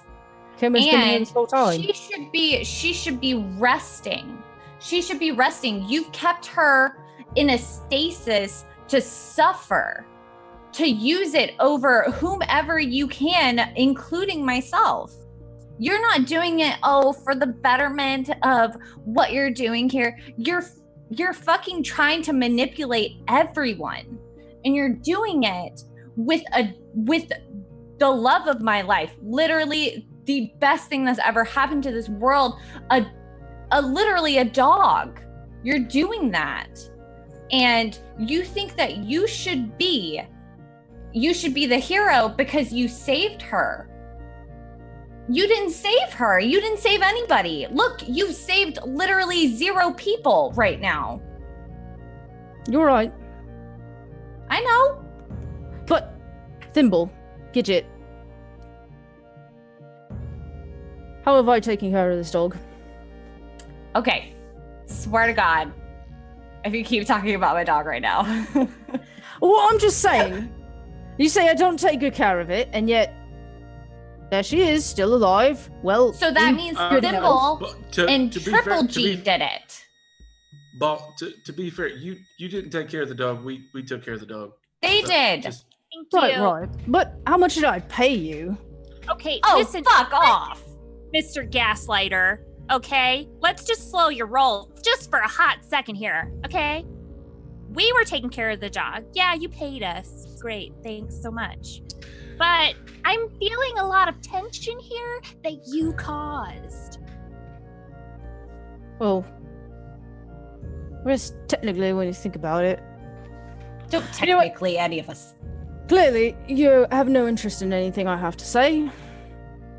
So, what's your plan then? You go back to your lives, wait until we run out of resources.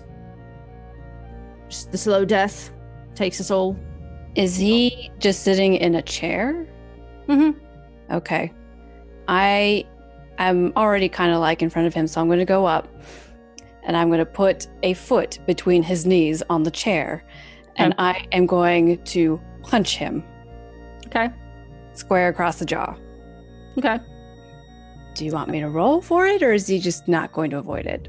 He's not gonna roll, or not gonna avoid it, but you can crit fish if you want to go ahead and roll.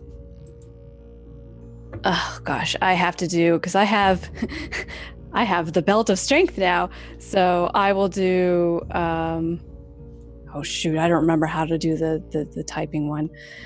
I will Put it do in Zoom for you. that. Oh, damage you said? I just wanted you to see if you critted him. Oh, I do not. So Okay, so yeah, you can go ahead and roll. What is it? 1d4 for an unarmed strike plus strength. I guess we can either do that. I think it's 1d2 or just 1 plus your strength modifier. Okay. So 6. Okay. So And buff. you just kind of like walk up, put your foot there, and punch him. And then as he's reeling from the impact, I will grab him by the lapels of his shirt or jacket and bring him back to my face. And I will say, this is the one thing that scientists never understand is people. You were never going to succeed at this because you don't understand people. And because of that, you tortured everyone who volunteered to help you. And you're still doing it, and you're not going to understand it, no matter how hard I hit you. I throw him back against the chair. And he kind of gets thrown back. You have no right to talk to them that way. Not after this whole lab is built to take things away from people. That's what you do. And that's what you've done. And then I will go up to Cordassa. Okay. Medicine check. Do I have any understanding of what the thing on her neck is? Ooh, how did I end up over here? Sorry, that was me.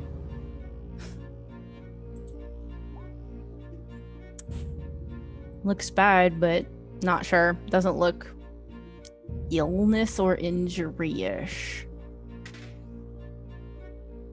Cordassa. I can't do it today, but maybe I can try to help you with this tomorrow.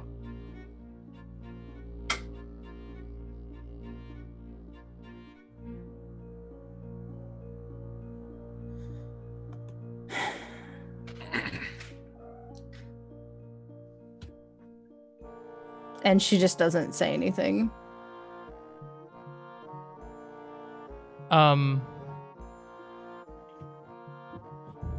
Syntagon literally took the Celestial Warlock level for Cordassa in trouble, so it seems fitting that he try and cast Lesser Restoration on her and see if that heals her. Like, and his healing light will turn on for a second. He's not actually going to use any of the healing light, but just for a moment he'll glow. So this range is touch, and I know that you started to walk out and stopped, right? Yeah, I'll step back and rest a hand on her. And kind of as you reach for her, she like almost looks like she wants to like shrug you off, but at the same time like doesn't that where you're like, this shouldn't be the thing that's happening, but at the same time you kind of like want it to happen. And you cast it and you look and make me a perception. Oh, I'm not going to. I have no idea if it worked or not. And You're just yeah, I'm just gonna like well, I got this for you. Does it work? I don't know. And then Syntagon's actually out this time. He's leaving. He's done. He's gone. I make a perception check. Mm-hmm. Okay. 2 nat 1s there, right there. Yep. Uh-huh. You start to look up, but strangely your eyes just follow Syntagon out of the room. So strange. How unexpected. So Syntagon, you can get up, and as you you're not saying you can start walking, but as you get to the door that leads to reception, you find that door is gone. And Blink. Oh. Go ahead.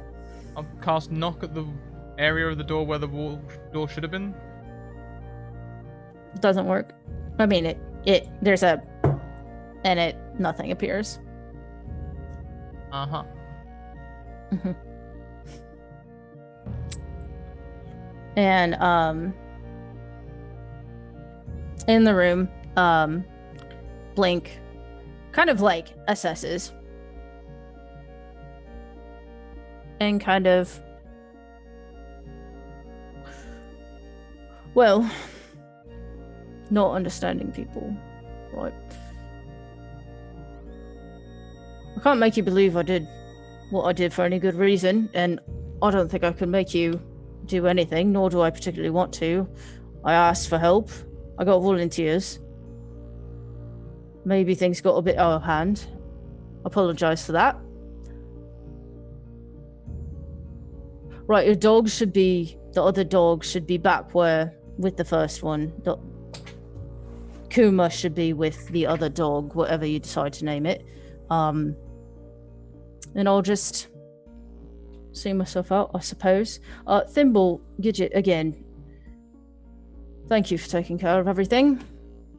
Well, Thimble, you've been a stand-up employee. You're also muted. I don't know if you're supposed to be muted. So you're gonna mail the check, or? Oh, one moment. And he seems to think for a moment, and just in front of you, this just like pile of gold appears, and then just like gets wrapped up in this bag. And then Gidget, the same thing happens for you, where a pile, and then it just like gets wrapped up. And he says, well, I think that I should take care of, or that you'll let me take care of course. Could do more, but I'm sure you wouldn't accept. Now, whatever you decide to do beyond that, please, if it involves anything trying to, find or bring down Gyra, trying to be a god now or something like that, I don't even know. Give me a call if you want to. But if not, I suppose this is goodbye for us, since we seem to be getting nowhere with our diplomacy. Can I just take a moment? Can I just take a moment to applaud how bad you've made this character? I hate him. I want to fight him so bad. Behind Denny's, in the alley. In a fucking Denny's parking lot. Let's go. I'm from South Atlanta, y'all. And as no one really seems to be like, he Thimble, Gidget, Quinn, even anything else I can do for you before we sever our business relationship? I mean, maybe just work on your people skills. That's all I got. Always evolving. Never do this again.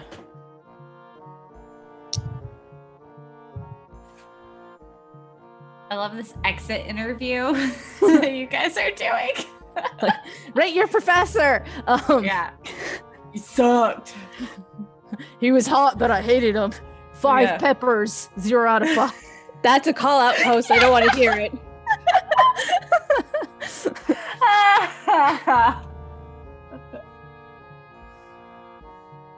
MyProfessor.com. Thimble, anything else I can do for you? You've been outstanding. Thanks for the gold. I appreciate it. You're kind of a dick though. Well, experimentation sometimes warrants some hard choices. But duly noted, I will work on my people skills and stop. Never do this again. Well, not this exactly, of course. No. Get a job at a PetSmart. I thought I wasn't supposed to go around dogs. He pays for other people to take care of dogs. He doesn't do any of that. I mean, I know what I'm He going can to manage do. a PetSmart. Yeah. But as to what all the rest of you do, like I said, there's a party going on. If you'd like to join. If not, Where's the party? you pass it on your way in. All the rest of the people involved in the experiment. I didn't pass it when I came in, but yes, okay, thank you. On the way in. I want to insight check him on this party Yes, you may. because I remember it being kind of weird and just out of place. Okay, great. This is great. You did pass a party, and it was weird and out of place. And he kind of looks over at Cordassa and says, "No, look, I know you probably hate me." And she says, "God, I hate playing with myself." and she says, "You're taking everything from me. Of course I hate you. To be fair, not everything, but point taken. Let's say this thing doesn't work out with, and kind of gestures behind him. I can make it all go away. I can make you forget. Just an offer. It's on the table. You know how to find me?" And he flicks a card up in the air and disappears. God, he's so hot. Fuck. I am so turned off. You were turned on when it was a drow. He could be anyone for you, baby. Raven is. He could be turned on. Syntagon for you. He couldn't, though. He couldn't be Syntagon. He could try, but he wouldn't be able to. Oh. Aww. Araki's still confused about that. She's like, what happened? On that note, everyone will hear the sound of a fireball being cast in the next room. I don't know whether it'll get me through the room through the wall or not, but I'm gonna try. Okay. You cast Fireball, and as you cast it, it impacts this wall and doesn't really seem to do anything. And then the door just appears, and everyone sees all of these pristine walls around you sort of fade and turn into just stone as blink disappears from the wall, from the room, and the rest of the rooms are accessible. Whether or not you're next to them or able to go through them is that. Girl, you are purring so loud. As he fades out, Araki just gives him the birds. Just staff of bird calling. Tweet, tweet, tweet, tweet, tweet, tweet. All right. And as you give him the birds, as he disappears, a very small, with two big paws puppy comes like bounding out of this back room. And Gidget and Thimble, you have seen this dog you've been taking care of. This looks spot on like that dog, only like a puppy version. And she bounds over to Thimble and starts like nosing around like your knees and like puts her paws up and starts kind of like licking your arm, and then like bounds off and then bounds over to Gidget and kind of runs around you a couple times and starts like kind of like pulling at one of your sheaths, and then stops and sniffs for a minute and looks at Araki. And just like tail starts, really fast, and like runs up and like gives some woofs, and puts like big paws on tiny legs that probably only go like slightly like to your knees.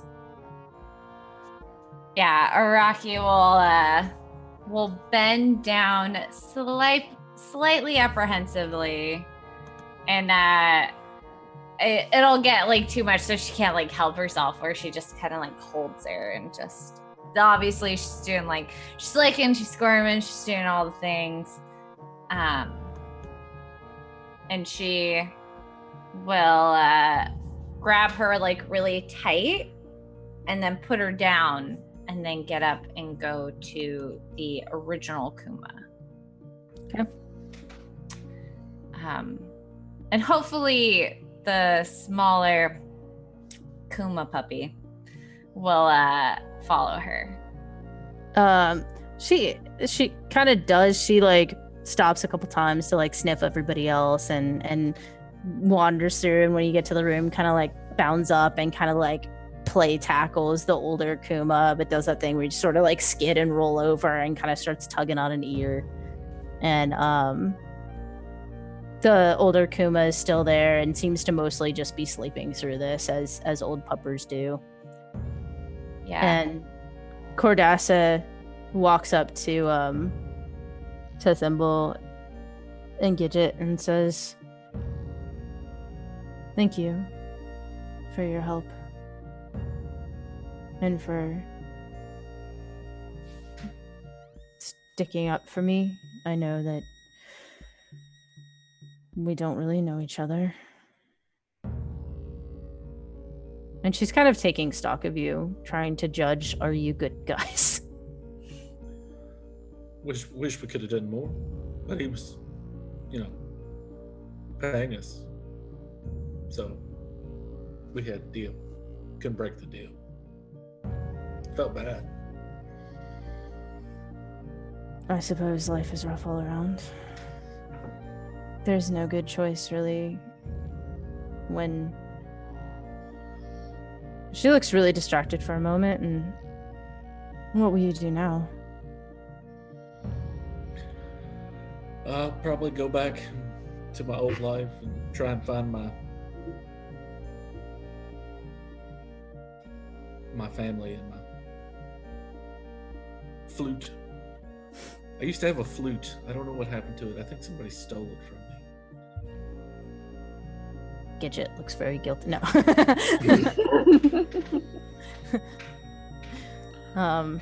She looks over at Gidget and says, "And you?" I mean, I don't really have much outside of this. I don't have family. I don't know where they are. I lost them a long time ago. So I'll figure something out. I always do. maybe I'll work with puppers again. I'll find more doggos. Yeah, Araki will turn to both of them, and she'll be like, "Come here, come here." Okay. And she Thimble like, goes over. she'll like pet. She'll let you pet. She'll say, "Old Kuma, old Mama Kuma, she's mine. But this puppy needs someone to take care of it. Do you guys want to take care of this puppy?" Yes. Yes. I would love to have the puppy. I don't know how much Mr.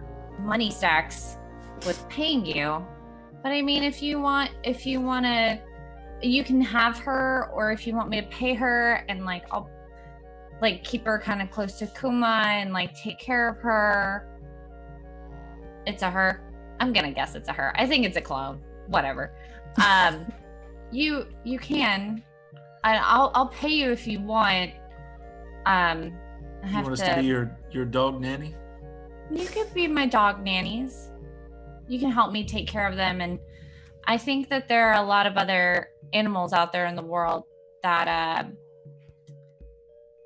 lost their humans, and they want to help how they can, and we should help them at least find a home, or I don't know, Yeah. I'm not very good with words, and she like continues to pet Kuma. I'll sign on to be your dog nanny. Okay, what Yeah. about you, Triple G? I think that's let's do this. And I've got a fair amount of gold saved up. We could start a little business here. We could save puppers and kitters and whatever else needs saving. Okay. Let's do that. Okay. You hear that, Kuma? We're gonna save, in your name, we're gonna save the most important things in the world. The ones that love us unconditionally. Okay? And we'll find good homes for them, and you'll be well taken care of. You won't be in this dome. You'll be able to do whatever. You'll get to run free. You'll get to run free. And the slowest tongue in the Underdark just gives you a little lick. Okay, and with that, she'll get up and she'll walk into the same room that I guess Syntagon's in, like another room. I guess you could get out now. I don't know. But the room that like Quinn is in and stuff. Did Syntagon leave? Yeah, I think so, but he wouldn't have gone far. He just needed to get out of there. Okay. So Rocky, you go back with in the room where Quinn and Cordassa are awkwardly standing, with Cordassa looking at anything but Quinn. The portal that was there, is it still there that leads into this other area, or is it gone? Okay. Then Quinn was probably spending his time actually corralling the mimics and guiding them into that area. The chair mimics? Yeah. Okay, so The like rest of the mimics that he has on his person or that are present. so as you start like sort of getting close to this portal, it almost gets like a shape to it, and part of it almost gets like an outline that kind of extends out and then shrinks up together, and a small key falls on the ground in front of you. Do I have the mimics in there yet, or? Yeah, they'll Okay. So then I stoop and pick up this key, and I just probably am staring at it when Araki comes in. And Araki, Gidget, and Thimble, you see various pieces of furniture like walking into this hole that turns into a cavern full of various pieces of other furniture.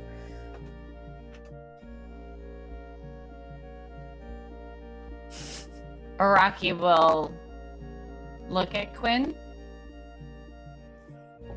and then head to the doorway. Okay, thanks, Roll20.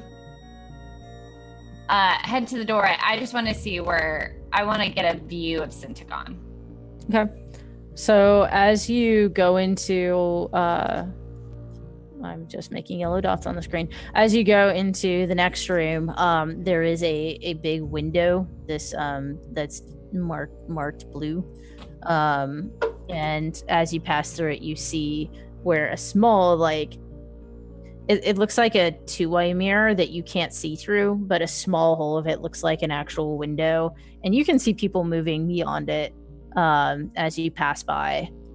And then this room had a bunch of tables, and it looks like there are straps to bind people in. There's weird limp things. They look like they could have been ropes or tentacles or something like that up at where the head would be.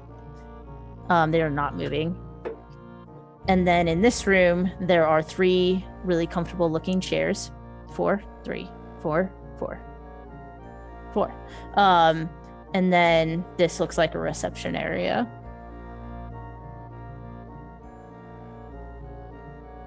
Do the rest of you follow Araki? Or do you stay put? Yeah, I follow her. I will also follow. Okay. I Quinn? wait for Cordessa to go first. As you're kind of awkwardly holding this key and kind of looking at it. Let's see. Roll me an Arcana. Sure, I can do that. Why can't I roll high on my wisdom-based stuff? As you're kind of looking at it, you're like, this is a door and this is just the key to it. I bet if I put the key in, I can close this portal. Oh, I thought it was closed. Yeah, I close it. Okay. As you put the key in and turn it like you would a door, it just goes shut and you still have the key, obviously. And Cordassa kind of looks at you and gestures to the door. I follow behind her. I don't say anything. And as you start to kind of approach behind her, she kind of stops and we should have a conversation. Yeah, probably. Right now or later? I don't know. I'm not good at this sort of thing. Yeah, I'm really not either. We could talk with Syntagon too. Yeah. Okay. Maybe not right now, I think. Yeah. I think he needs time sometimes, right? Yeah. I remember when we first came down here, everything was so different. And you know how he gets where he kind of freezes up or he'll make a hut and disappear for a little bit. And I've witnessed that. I don't, know that well, but that face he used to get when he was younger, that was and yeah, full panic mode. Yeah. And then always seeming to pick the worst possible smart option. Always. He tried to acid arrow the collar off of me. Yeah, I heard about that. That's only a wizard thing. I would never imagine anyone else except a wizard doing that. You would heal, right? Or try to... Yeah. I could also unheal. I have that ability also. There's counterspell, there's dispel magic, there's so many other possibilities, but... Yeah, that's, I could dispel magic. I could also inflict wounds, but that's probably right on target with what he was doing.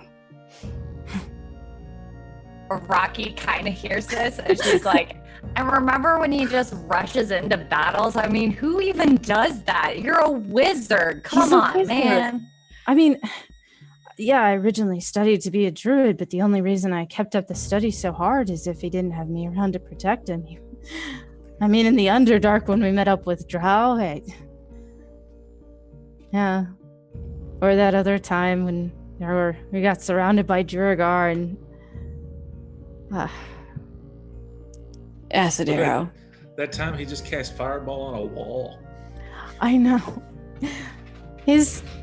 I think it must just be a wizard thing. Or maybe it's just a Syntagon. Oh my goodness. If my little Syntagon turns out to be just like him. You know he's going to pick up at least some of it. Oh, he's going to be setting fire to his cradle before he's even out of it. Well, he does have the benefit of you also. So maybe he'll set fire to the latches of the crib and not necessarily the crib itself. Well, what if Syntagon doesn't want me to have him anymore? Well, it's not his choice to make. Well, it's partly his kid. Yeah. I think that the two of you are really afraid to talk to each other. Did you know he ran away from me? He runs when he's stressed. I think he needs to figure out that he doesn't have to. I think he was a monk in a past life. And Yeah, he's a really fast runner. Mm-hmm. Those heels, if my hooves were so high, I'd fall flat on my face. Yeah. And they y'all can kind of join up with Syntagon, who I'm picturing being somewhere like outside the building or slightly down the road. And Syntagon, as like Syntagon hears people like approaching, like they might just about catch, the end of the stand-up thing, but just like the very tail end. and you see everybody coming towards you, and Blank is not among them. Hang on a minute. Quick redaction. You do the tail end of the wizard version of that, which is stand and prestidigitate.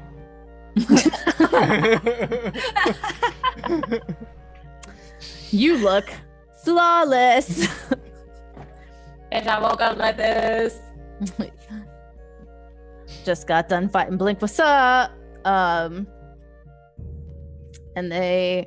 you all are standing in the road. All right. So what now? Where are these dogs we're going to walk? We have to go save them. Oh. I thought there were dogs out. Besides the two that we already have. Araki, you did, before you came down here, end up with several animals following you as you were questing for Kuma. So you do have a place that has animals in it. Right, my little ark. Yeah, your little ark. My little Noah's Ark. Yeah.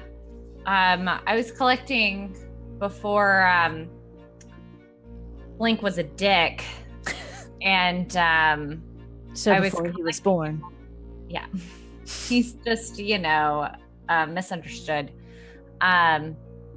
But I was collecting animals to save, so I think we should go back there. I don't know what's become of it, and I think that's a good place to take Kuma and to take baby Kuma. We should really come up with a name for this dog. Kuma is already taken. Kuma's taken. Kima. It's a little close. I think you should call her Hope. Hope? I like Hope. Hope is good. Hope is a good one. All right. Let's let's workshop a couple of names. Let's also workshop a couple of branding opportunities that we could have so we can get some funding for a little animal rescue that we have going on right now. Need to set up some social media accounts. So I don't know what I'm doing anymore. I'm prolonging the inevitable. So, are you walking to where your little arc is? We could be walking in that direction. But Araki will, she's close to Syntagon now. Mm-hmm. She'll put a hand on his shoulder and she'll say, that's the real Kuma if you wanna meet her. I don't know I can't remember if you ever did actually meet her. But she's old, and I think she'd like to meet you. Yeah, that'd be nice. Yeah, I thought you'd like it. Roll me an animal handling. Oh, why would you make me do this? I've been holding on to an advantage for so long, and I'm gonna use it now. That's a good idea.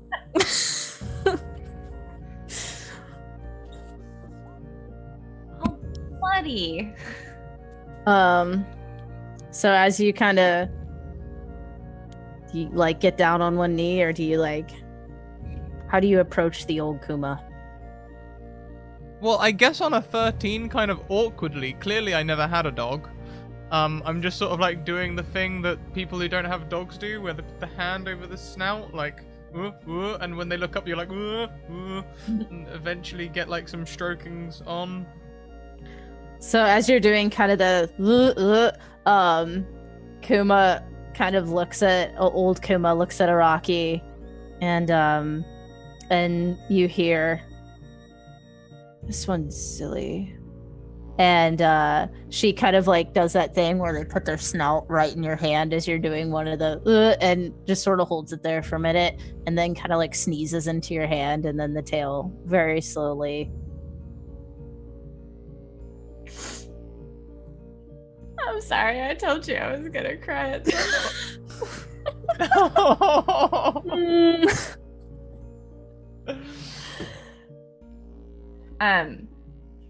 Yeah. And now I get a little bit more vigorous in the stroking, more because I'm trying to wipe sneeze off on the coat than anything else. But And as you're kind of petting old Kuma, the Hope starts bounding around with that puppy energy and kind of like tries to like kind of knock your hand away and get underneath it a couple times, and kind of paws up on the leg and gives your leg some licks. And oh, I looked at Araki. I don't know what to do. This is the one that I was traveling with. Oh. This is the one, remember, you went into a hut and you talked to this Kuma for a while? I think it's the same Kuma. I elbow Cordassa meaningfully. And she kind of like looks and gives you a small smile. Even Scrat doesn't understand what's going on right now, so Syntagon definitely doesn't. Oh, and then like strokes her as well. I'm sorry, I dropped a book on you. And she like gives you some little yips and does like the puppy nibbles on the finger. Oh, ow! I think what I'm gonna do is I'm gonna take them back to my place. We have a lot of other animals there, which I remember now. And I'm gonna have Thimble and Triple G. Don't know if you've met them. They're pretty cool. They were only getting paid. They were just doing their job, and they took great care of Kuma, I hear, she tells me. And they're gonna help me they're going to help me do that. Now, you have a lot going on here. You're juggling. You're fighting off, I don't know who at the moment, because I'd love to kill Blink. So if we could just do that, can we do that now? Do you know where we can find him? Because I'll kill him. I mean, we can kill him right now. Or I could just take the animals and you can figure out what's going on between you and Quinn? I'm confused about that. I missed. It was something happened while I was gone. And you and Cordassa? I'm confused about that as well. I don't It's know, amazing. really. Syntagon goes from like violet to like almost burgundy and then all the way back to nearly pale blue. It's amazing. And it's so funny because Araki is not phased at all. She's just like, I don't know what's happening here. I really just have no idea how human relationships work at all. And it's literally like when you're in the shower and you're like, a little bit left, too hot, a little bit right, too cold. You know, like... What are you gonna do? I look at everyone else. Look, like, we need to, like, do something with Jara. Maybe, I don't know. Can we even save the world at this point? Or can we just make the best of it? I don't think we can make the best of it if Jara stood around. I mean, don't get me wrong, Blink was a dick, but I think he was genuinely trying to make things better. He's just... a dick. It's just kind of a dick. Yeah, you're right. Yeah. Do you How do you- believe him about the resources that will run out? Yeah.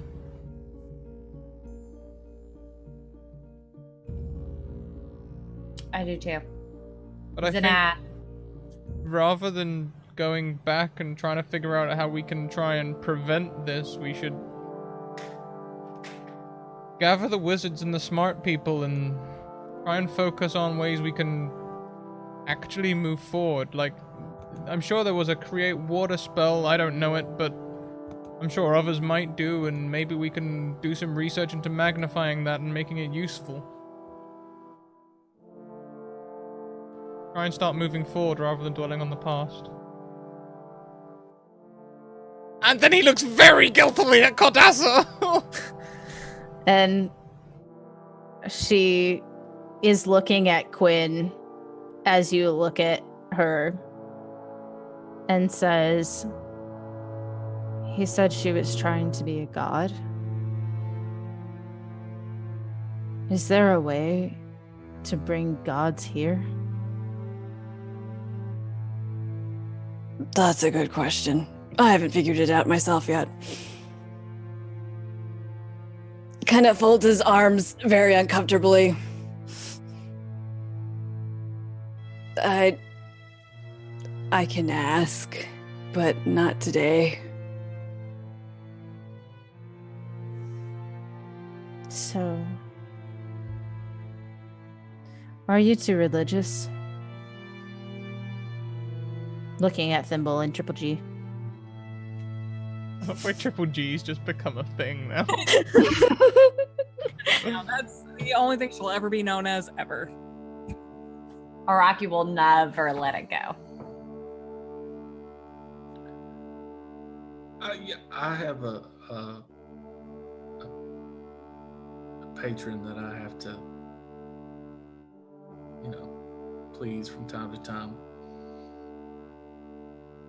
Can you talk to it? Yeah, but he doesn't really answer. Maybe we have the same patron. If I knew its name, I would tell you, but I don't know. Neither do I. Maybe we do. Oh, that's weird. That's never happened to me before.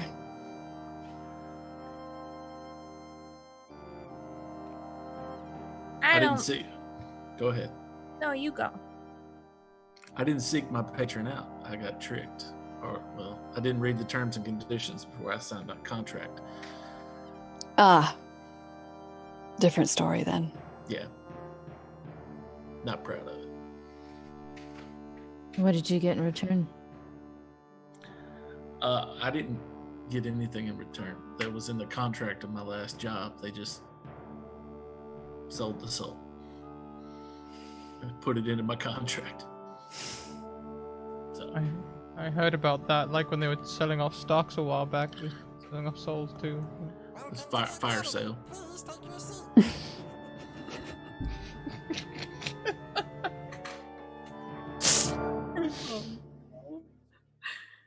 Maybe you could ask anyway. I could try.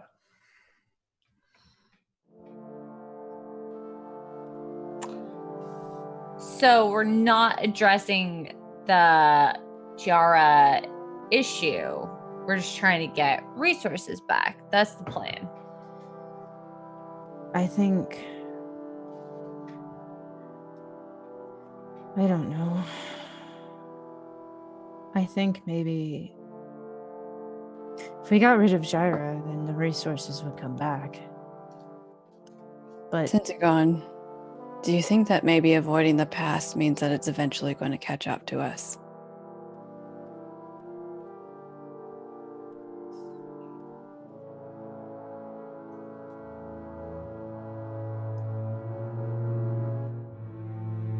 Look. Okay, maybe we do need to go and sort out the Jara thing, okay? Cordasa, do you still have all my books?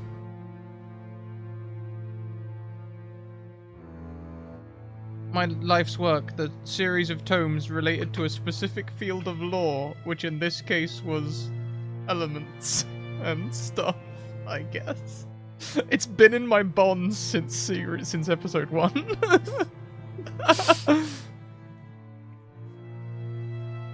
You said the stuff that you took from Kent's place? Or your stuff? No, this would have been something that I assumedly was working on before when I was studying maybe my dissertation, you know. Of course. I haven't gotten rid of anything of yours. I moved the things I thought were valuable into your parents' house with... And she kind of trails off and kind of like gets a little blushy, and everyone else.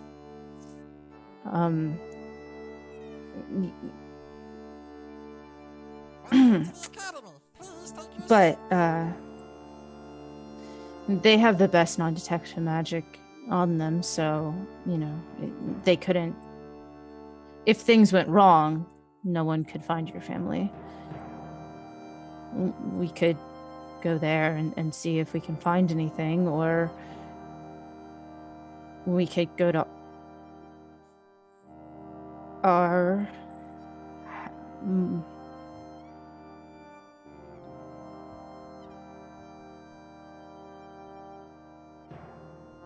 I'd like to meet him.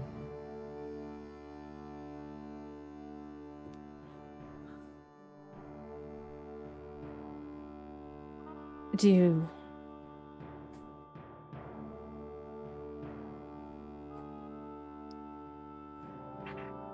and she kind of like casts around looking for help anywhere, and kind of realizes that there's no one to really ask the question of, as his father...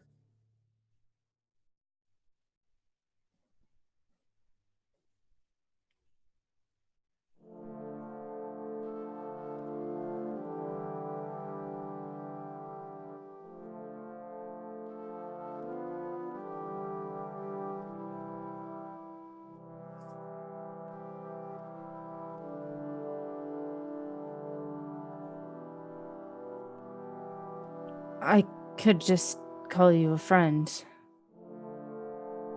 if that's simpler. No. All of this problem was built on lies.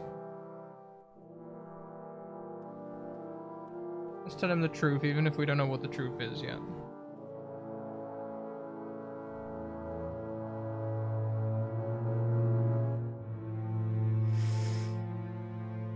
Well, your parents' place is on the way to Araki's Ark, so you can stop by for tea, pick up some books, and be on our way.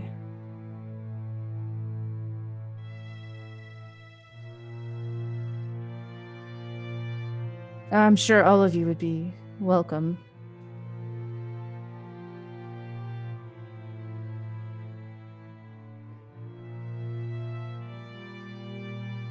Quinn looks very nervous, touching his index fingers together. Syntagon looks at Cordassa and... We need to figure this all out. We need to have a proper conversation. But let's just go with this for now, okay? And then he's going to go and stand and walk over and give Quinn a hug. And she kind of watches and doesn't say anything. Nods again, and turns and starts to walk off very stiffly. Quinn stands there for a moment, still wringing his hands, before their arms go around Syntagon. And quietly, Quinn says, I'm sorry about that.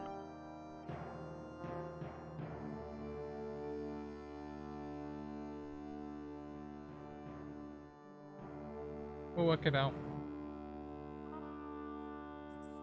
Yeah.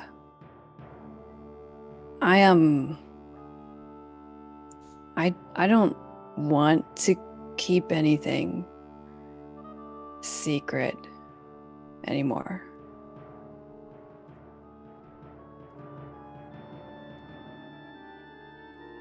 But I didn't want to be what was going to hurt you.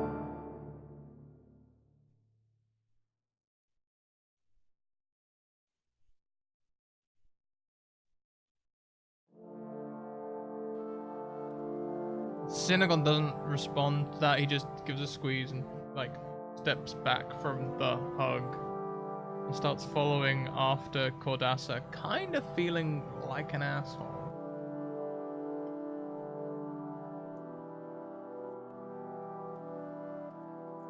Fair. And are you catching up or following?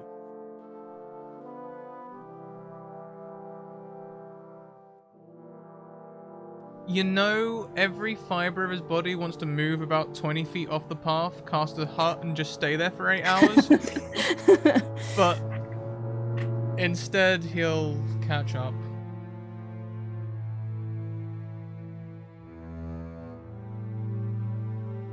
I meant what I said before, that if in this reality I don't end up being your person. And she kind of does that thing where you kind of pretend like you're not upset. And she says, I can handle it, Syntagon. I just want you to be happy. The only person I've ever been in love with, and the only person I ever want to be in love with. And if you don't feel the same way for me, then hey, that's life, right? Look, I'm sorry this ever happened. I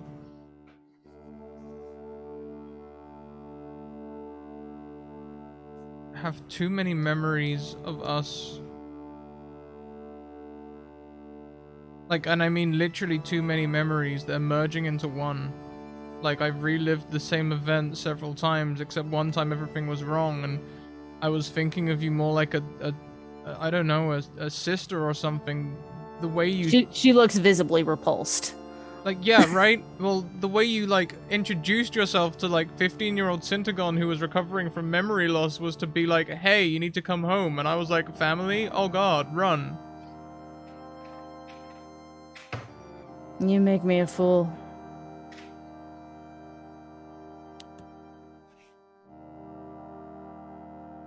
Point is, my memories of you are all mushed up with the new memories. I understand. And not that I thought that there would be someone else. I thought it would just be the memories that if things didn't work out, but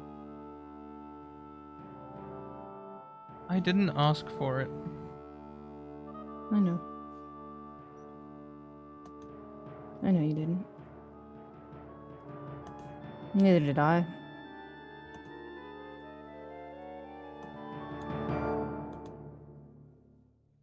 I just wish so many things had gone differently. That I could have told you sooner, that Quinn would have told you, that Puck could have told you or given it to you, or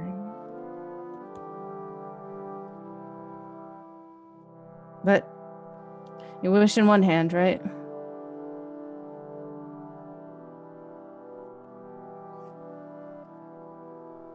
Just do what makes you happy, Syntagon, okay? And let me worry about everything else. I don't want to lose you, Cordassa. I don't think things can be the same. But I'd like to be around for you and Syntagon. Make me a perception roll. This isn't the time for rolls. Actually, everyone can make a perception roll on this.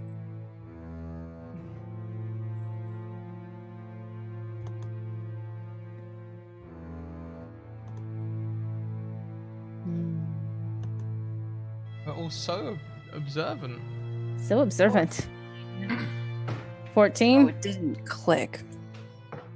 Yeah, there we go. There we go, everyone. 19 Arcana, but 4 on the perception. Natural 1 again.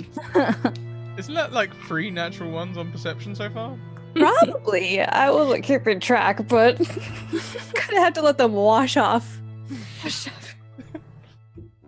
I got a 25. So, Gidget is the only one who notices as Syntagon and Cordassa are talking. You notice Cordassa kind of put her hand in one of her pouches, and she seems to be kind of toying with something there, almost like nervously. And you see the flash of a card that looks like the card that Blink left as they're talking. And she kind of says to Syntagon, "We'll see how things turn out."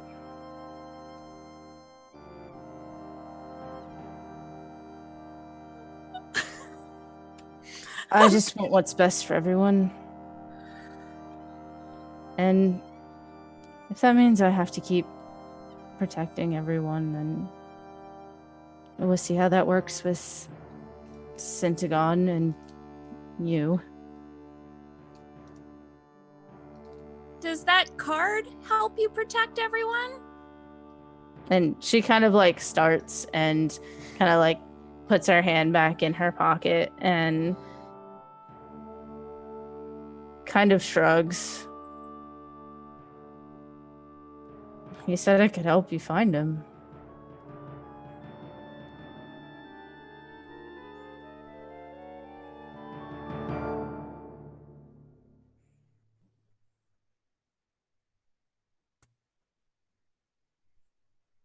And she still looks pretty mad when she says this. And with an intelligence of about 8, you'd be able to tell that Kid and Centagon, potentially suicidal mission to kill the asshole that took everything from her. Like,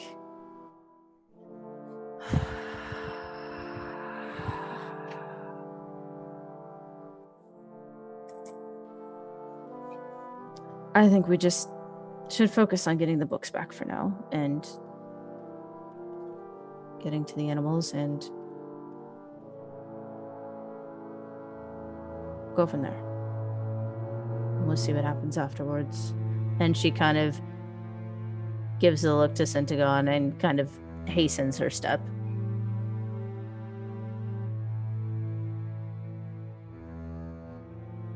Pentagon lets her go.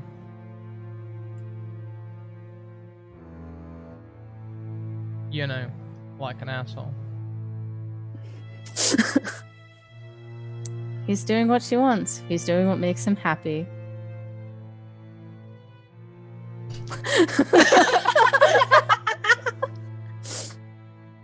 Yeah, I would say, even before you did that, Araki kind of like brushes past and goes, ass. It seems like the Araki thing to do. How far are we in general from Araki's arc? You are coming up on Centagon's parents' house, which is probably like a 5-minute walk to Araki's arc. And Cordassa kind of points it out and kind of goes ahead, and she kind of gives a sigh and then casts something. And as she does, everyone can visibly see this stuff creep up her further. But you also see this shimmer as it looks like things get dispelled. And what looks like sort of a house where your eyes kind of pass over it and then you just sort of keep going, like really comes into focus as being a pretty nice place for the city. And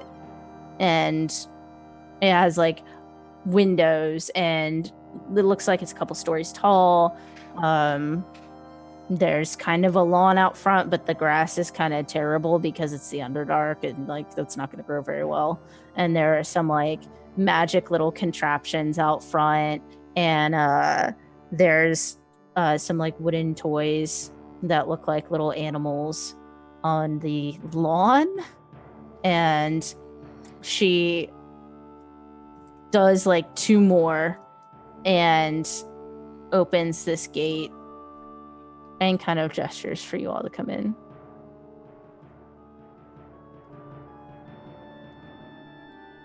We do it. Casa de Centagon. Centagon, tell us about your parents.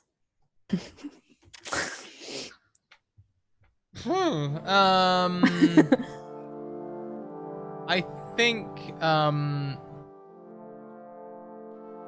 my father is human,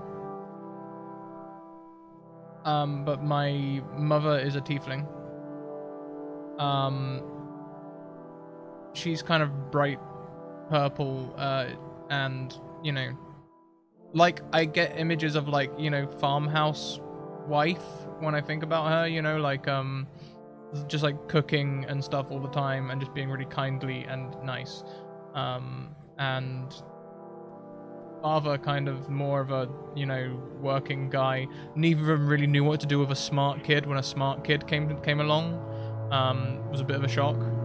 And I imagine, I don't know what that place would look like down here, but like up top it would have been like something kind of rural and rustic, you know, like salt of the earth, working the land sort of thing. It's a bit different down here. They still have some plants growing that you can see, but it looks like they don't look like they have to work for their living down here. And it kind of makes sense, being as their son was one of the people that sort of had the brainchild of establishing this city. And as you walk through the gate, a young girl comes out, Sylvia, who we met topside, and she kind of shouts back into the house, "He's back!" and then runs up and gives you a big hug.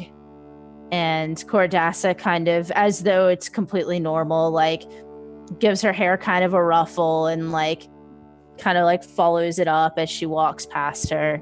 And Sylvia is kind of crying a little, and Cordassa walks into the house, and you hear, "Mommy!"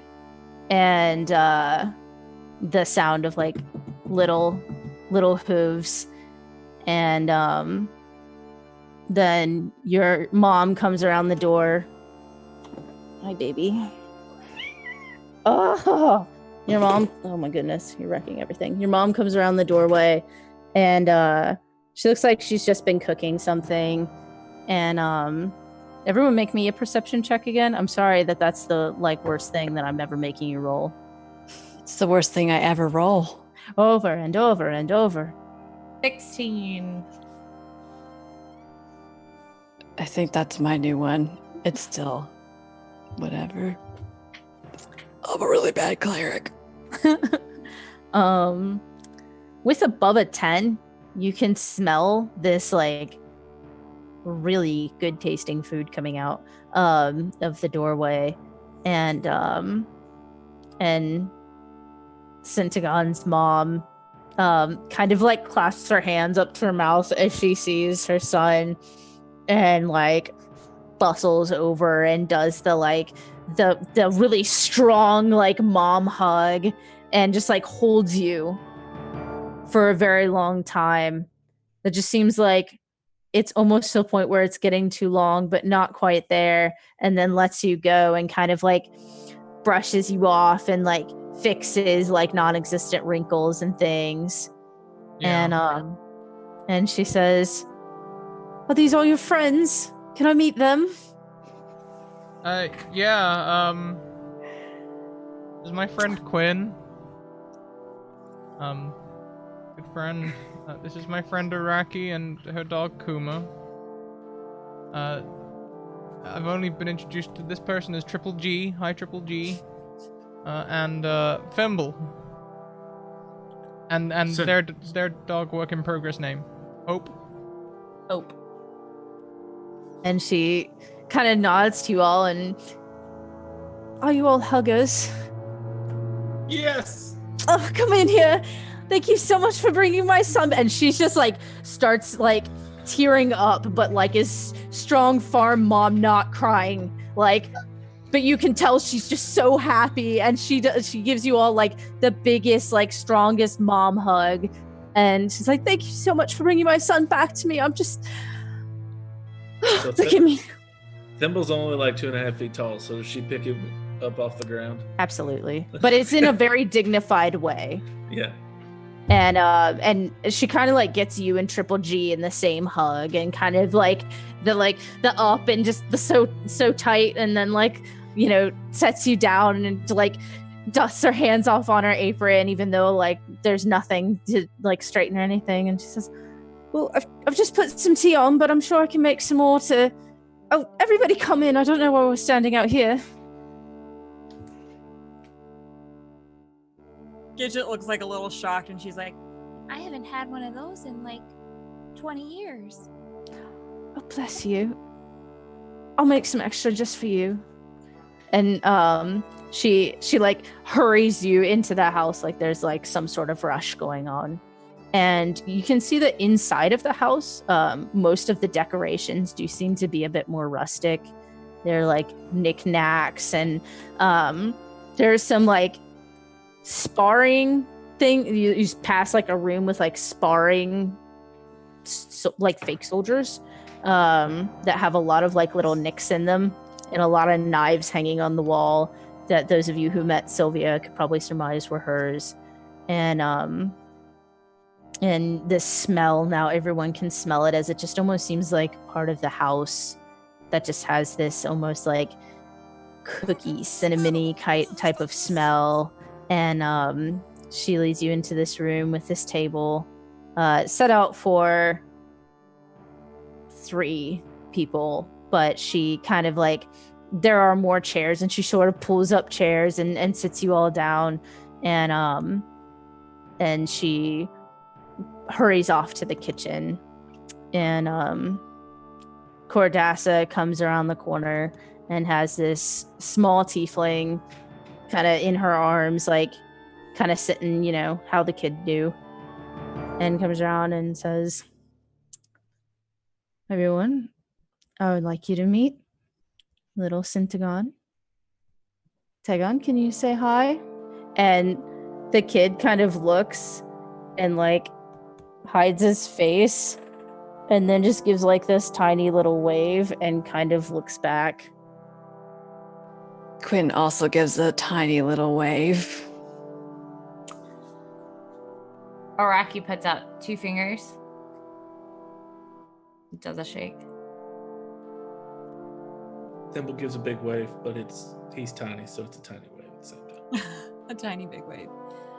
Gidget's gonna take this tiny itty bitty little mechanical dragon out of her bag and like click its tail, and a little bit of sparks are gonna come out of it, and like hold it out for him to take. And he kind of reaches toward it, and roll me an insight check. Okay. Hold, please. That's an 8. It does not occur to you that perhaps it would not be wise to hand off fire to a child. God, no.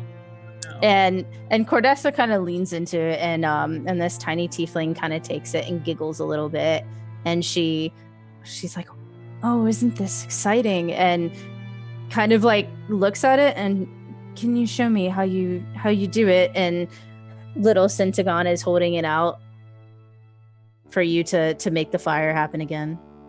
You gotta be really careful. You just on its tail. And he does it and starts giggling, and then kind of like puts his hand over the flame and does it again, and then giggles some more, and then gives it back to you. And Cordassa says, "That's good sharing." No, it's yours. You can have it. Consider it a house gift. I don't know what people do in these situations. Present?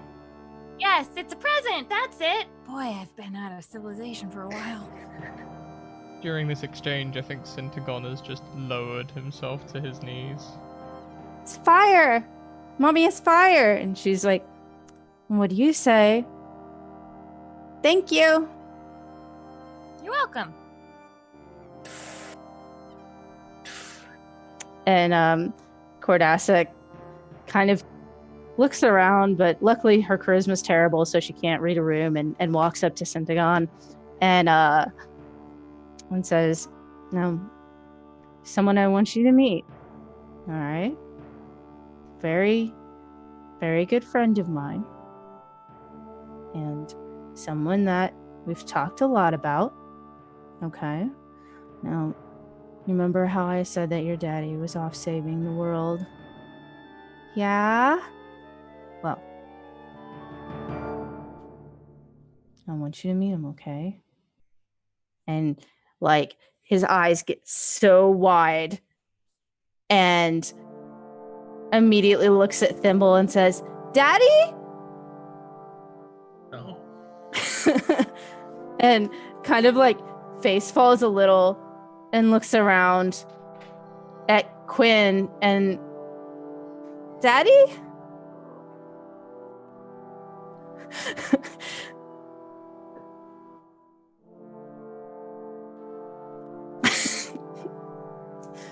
This one. That's awkward. That's so And- awkward. Kind of looks at the forehead of the tiefling, who is sunk mostly under the table at this point. And eyes get like even bigger. So I would have come like out from the table and okay. got down to his level. I wasn't just like going under the table. I mean like getting down to his level sort of thing. Gotcha. And looks and with like almost reverence, kind of like first wiggles out of Mom's grasp, and she puts him on the floor, and he kind of does the clumsy stump over and looks at you and says, Daddy. Hey, champ. How's it going? Hi. Mom says you're a hero.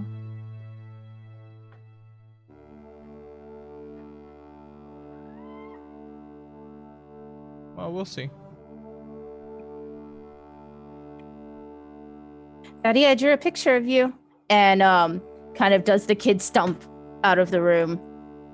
And Cordassa kind of like watches this whole exchange very anxiously, and then kind of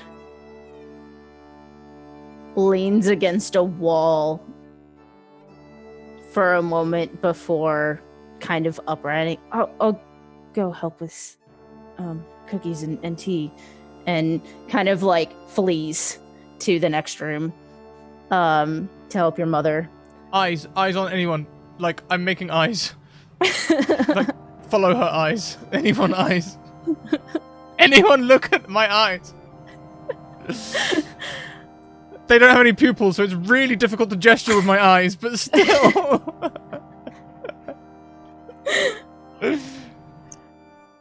And you're following? Yeah, I'm going with Cordassa. And she, as you come around the corner, is like wiping her face and pretending like she's not crying. And Centagon's mom is like trying to like give her bracing advice while handing her trays of cookies. And she's kind of like, yeah, I know. And you come around and Don't mind me. And Araki just kind of posts up at the door so nobody else can go in. Like in the doorway. Like, She gets big. She feels big. She is big. She big girl. She just came out right there. Posted up. And you all settle down, and Sinta-san comes back. You step on my airplane mode, I swear. And has this piece of paper that's crumpled absolutely in his hands, and holds it out to you. I take it. And I look at it. It's a picture kind of you. You can surmise it's kind of a triangle with a circle on top wearing another triangle with like stars on it, and there's a little there's definitely like I'm saying, like, is it like when, you know, people are drawing something from they've only like had described, so like block purple, block silver for hair, I mean yellow eyes, also two, so a mix of being a child and also not really knowing, like, oh, a wizard who looks like me. And like it has mostly like little Centagon's coloring, but you can see that the horn shape is definitely yours, like it's been described a lot to him. And the picture is holding this wand in a little stick figure hand that has like little stars coming off of it, and it says just says Daddy at the top with a big exclamation point. It's good. It's so good. Do you know what? It's so good. I think you deserve some gold stars, and I'm gonna prestidigitate some like gold stars for Sinta-san. And Scrap might die soon. You are a hero.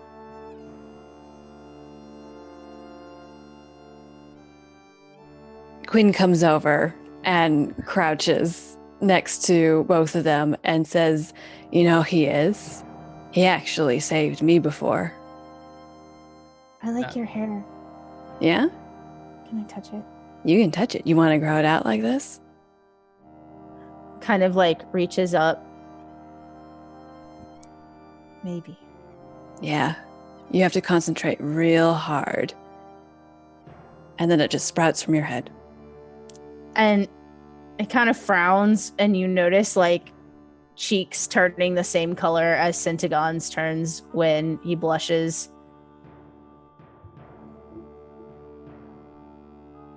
Hey, this is a really good portrait. But now he's here in front of you. Do you want to try to draw him as you see him? I bet he can make the same pose.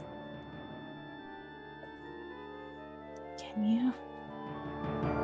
I look at the triangles on top of triangles and I'm like, yeah. Maybe I could do all of you. Okay. I'm a really good drawer. All right. Yeah, I can tell. Well, I'll strike some hero poses. Hero poses. Okay.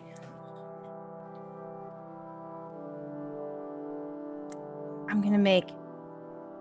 gonna draw all of you. But what if you have to go before I can give it to you? I don't think we're going anywhere right away. And I look to Synagogue.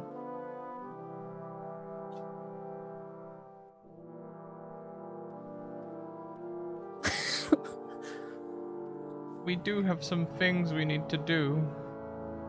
Not for the next. How long do you think it'll take? This is your masterpiece. I'll make it real good. Okay, so not for the next 20 years, I think. 20 years. You'll be real old by then.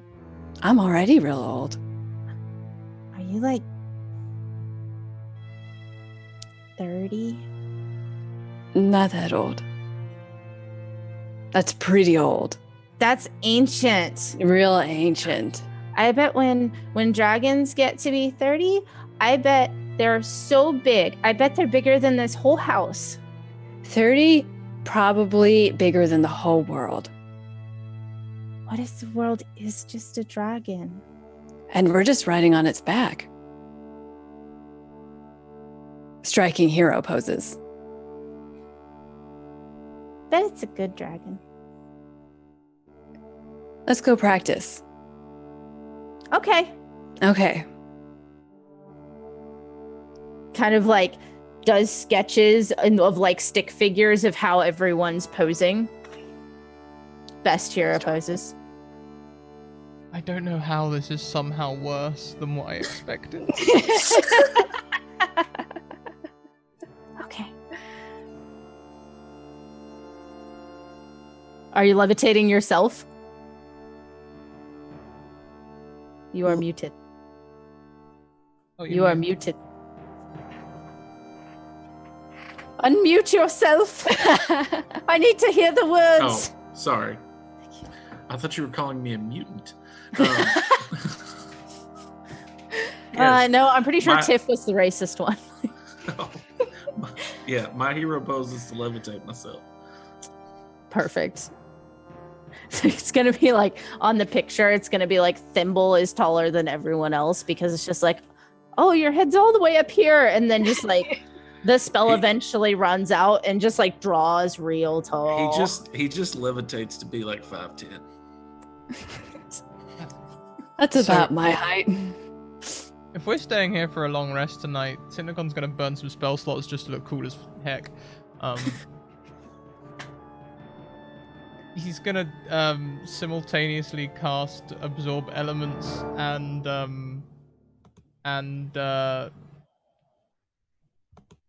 damn it, I don't have burning hands. I thought I did.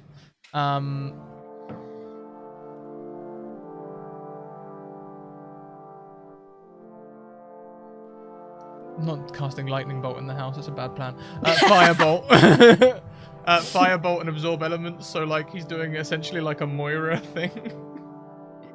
Kind of like eyes just so incredibly wide. Fire doesn't hurt me much either. Can I do that someday? You bet. You Really? work- Yeah. Mommy knows tons of spells too. She's real good. I can ask her to cast something too. She can be in the hero pose. Yeah, that'd be good. We should do that.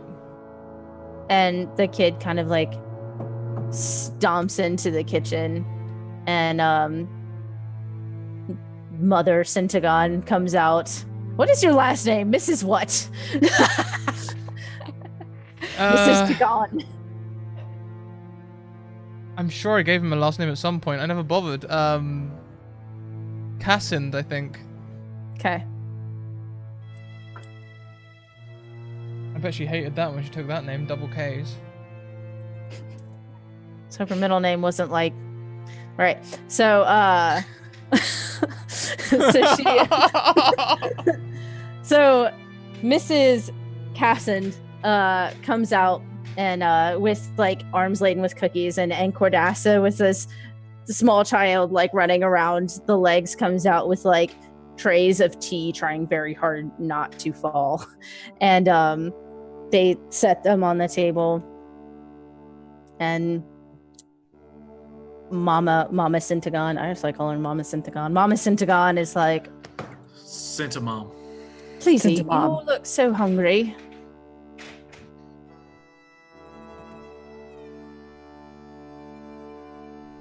It's not Syn- poison. Tagon eats. He's missed cooking. Like, he's only got sketchy memories of being a student, let alone his mum's cooking. This is going to be great. Oh, it is amazing. And like as you're finishing cookies, like Cordassa dips back into the kitchen and comes out with like little tiny sandwiches.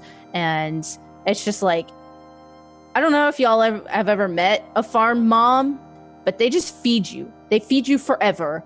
And it's just like, as you keep eating, there's just more food. And Cordassa is like getting some flour in places and cooking too. And little Syntagon is like trying to like, what's this? And like prestidigitate when people's fingers get dirty. Prestidigitation. And it seems to be the only spell that little Syntagon knows, but he knows it so well. And like, let's never teach him that he can soil things with that. and at one point kind of like starts to very carefully eat, and you notice that while he's eating, he eats pretty much exactly in time with his mom, who's eating the exact same way, which is very clean for a druid, and very proper. And she just sits down for a little bit to eat and then goes back and makes some more things. And yeah, I think we can call it there if y'all want. Nice little food with the farm fam. Holly, this is torture. It's exhausting. Well, it's everything you wanted. You have peace. You have your memories. Nobody died. And Nobody even got attacked. Somehow it's worse. Having to deal with real life problems is so much worse. Epilogue. Araki, Thimble, and Gidget, after eating 6,000 helpings of sandwiches, travel That's back. true as well. I've got a farmer nan. It's so true. I am a farm mom. Right? I am not farm mom. No, I'm going to okay, Christmas last year, we went to Farmer Nan's house, right? 2 farmhouse tables full of food. We all sat. We ate for 2 hours straight, okay? She cleans away the food and says, okay, now who's ready for mains?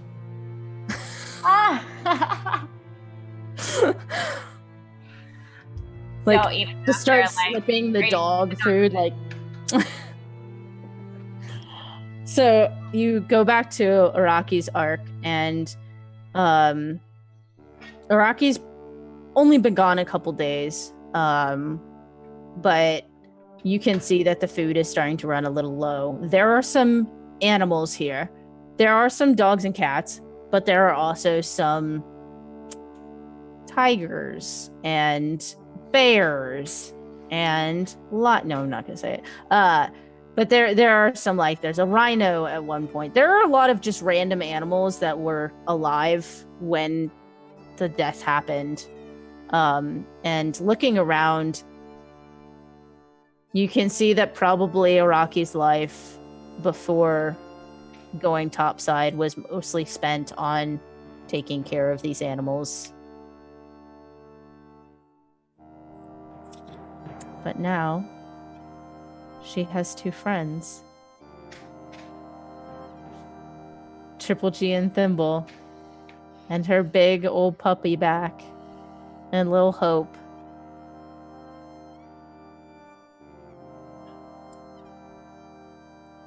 We moving in and taking care of the rhinos? The rhinos who are bigger than you. Yeah. I make Thimble specifically take care of the rhinos, and Triple G and I like just kind of laugh, like we watch like from a window and like drink tea. And like feed the hamsters. Yeah. Feed a smaller animal. I have polymorph, so I just make the rhinos smaller than me so I can ride them around. Enlarge, reduce, like. He did the polymorph himself to make himself slightly larger. He polymorphs rhinos. I enjoy that so much. Tiny little rhinos. I was gonna make a rhino noise. I don't know what noise to make.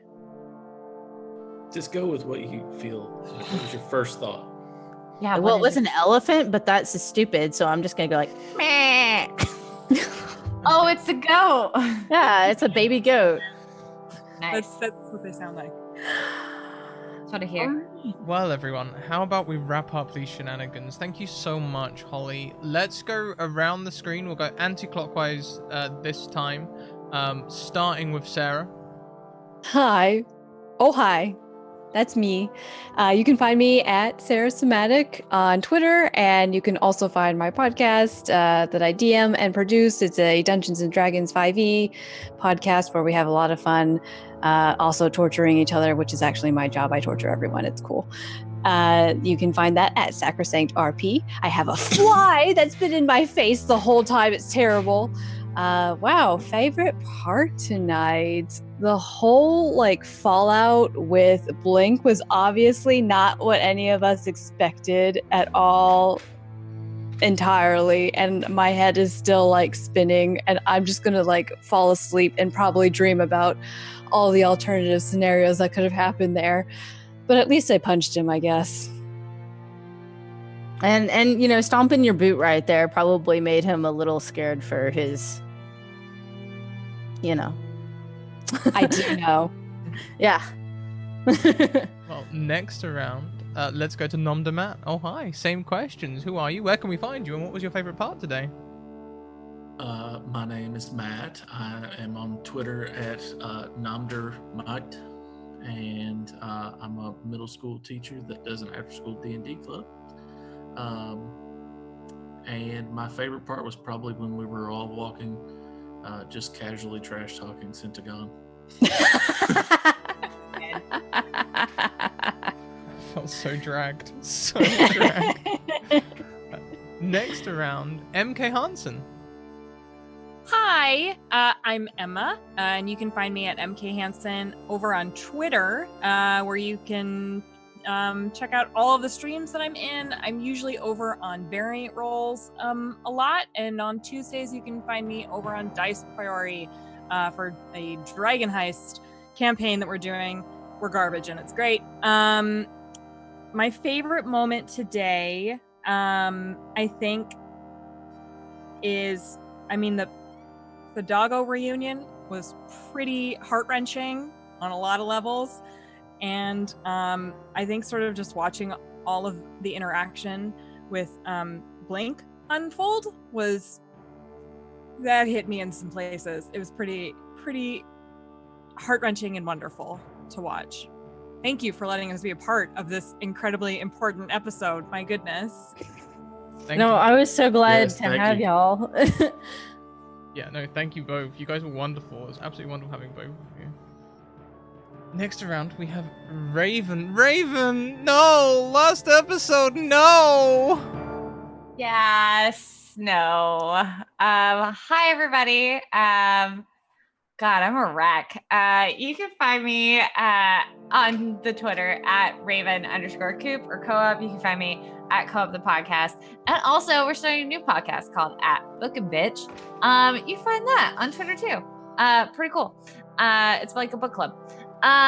Favorite part of this episode, the moments where I didn't cry. Any moment, I loved Thimble. Like, we work for him, right? Are we getting paid? And then Triple G just going up straight to his face and going up to Blink's face and being like, dude, what the heck? I love that. That was all good. Yeah, I'm gonna do a little thing. I want to thank Holly. You're such an amazing DM and you're so freaking talented. Thank you for letting me be a part of this and just seamlessly putting Araki and Kuma into it and giving Kuma the story she deserves. Quinn, Sarah, I love you so much. You're amazing. You are so talented in just every way. And seriously, I have to play with you again. And then Scrat, seriously, you're the most amazing human being. And you do this for us so that we could be a part of this amazing community. And I'm gonna stop talking so I don't start crying right now. Seriously, no, I love you guys so much. I'm very sad. I want to be here next week. I'm going to be at dinner with my in-laws, just watching Twitch. So bad. Thank you. Alternately to that as well, my favorite part was when you started crying. That made my little heart go, no. Because if you don't cry in your last episode, I haven't done my job properly. And I can't take credit for that either, though. It's 100% Holly. So yeah. Yes, puppets dance. Yeah. I was like, yeah, she's gonna cry. I'm kind of happy about it. You didn't kill. I really thought I was Kuma's gonna die, Araki might die, but then it turned out to be this beautifully wholesome, going to Araki's arc and then also having this beautiful tea and cookies moment. And Araki doesn't like kids, so she's this is weird. I don't know what's going on out there. So it was beautiful and I loved it. Good luck next week. Bye. I'm just saying, okay, I called it. I said this would be the nice. We have one episode left. You don't know anything. I called it. One episode left. Blink is alive. Gyra's alive. Cordassa is alive for now. So pissed. So mad. Holly, let's come to you next. Hi, I'm Holly. I'm Sagophilia. I'm also blushing. That's why I have all this white on the screen, so you can't see how red I am. You can find me on Twitter. You can find me here Tuesdays and Thursdays for another week, and then I'm gone forever. I'll be at Gen Con though, if y'all go there. So many favorite parts. I loved the part where Thimble was just boss, but kind of an asshole and and I felt you waiting until okay, when I get paid, then I can treat this guy like he deserves. So that was really entertaining to watch come out. And then Gidget just being a boss and rolling with everything, just being puppy, you know what, actually this guy is kind of a jerk.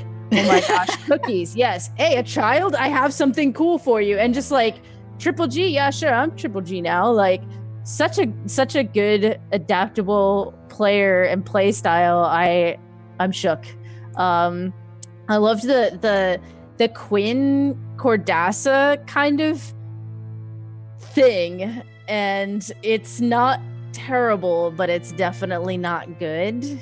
And I love picturing this Araki's retirement where she's been spending all of her time looking for her dog, found out that it was dead, and then got a bunch of other animals instead, but never really thought to have people in her life. And now has these 2 people in her life that just sort of fit really nicely. So now she's like going back and she has like friends and she has her Kuma back and just like the quiet years of Araki. Oh fuck! I'm gonna cry again. And of course, Sentagon just meeting Senta-san. And that was just gold. That was beautiful. I loved everybody's moments, the whole thing. You've blown my mind so many times with this campaign, Holly. It's what we aim for. Okay. Emotions! Yeah. On to Scratticus. Hi, where can we find you? What was your favorite part? Well, I won't do any of that. I will do more talk about my favorite part. My favorite parts was heckin' all of it, which I'm not allowed to do. I know I have to choose because otherwise it seems like not as valid or something, but like also all of it. Like essentially anytime I just couldn't look at the screen anymore because I felt so cringingly awkward. That was good. Even to the extent that Quinn's good with kids, like That was so good. Like the dad moment, like between both of you and the kid, I was like, oh my god, just kill me. I'm gonna die. Yeah, oh shit. I love the new characters. You guys were great. Fuck. I'm a mess. Let's roll things. Right, I'm gonna throw out some closing links. The bot's gonna handle all my information for me, so you guys check that out. You can see all of my closing links. Places you can find us and communicate with us in our community. Places you can support us and buy merch and things like that. Places you can get 10 to 15% discount on various websites for nearly all of your tabletop needs. And also information about our sponsors, Bird in the Storm Publishing and Mage Hand Press, whom we're very grateful to because they make this all possible. We are going to go on a raid today. Did we get any raid cries? I don't think I saw any. Failing a custom raid cry, we'll go for the old faithful. Yeah, we're going to go on a raid. Thank you everyone for tuning in. Thank you new players for coming along and being part of this story. Thank you, Raven, for being a regular player and being part of this story. Thank you, Sarah. Thank you, Holly. See you two next week. Oh, boy. Yeah. Let's get out of here. We'll be back at the same time next week for more Fading Footsteps.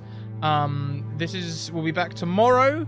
We're a rerun of Doors of Dunera, probably at the normal time.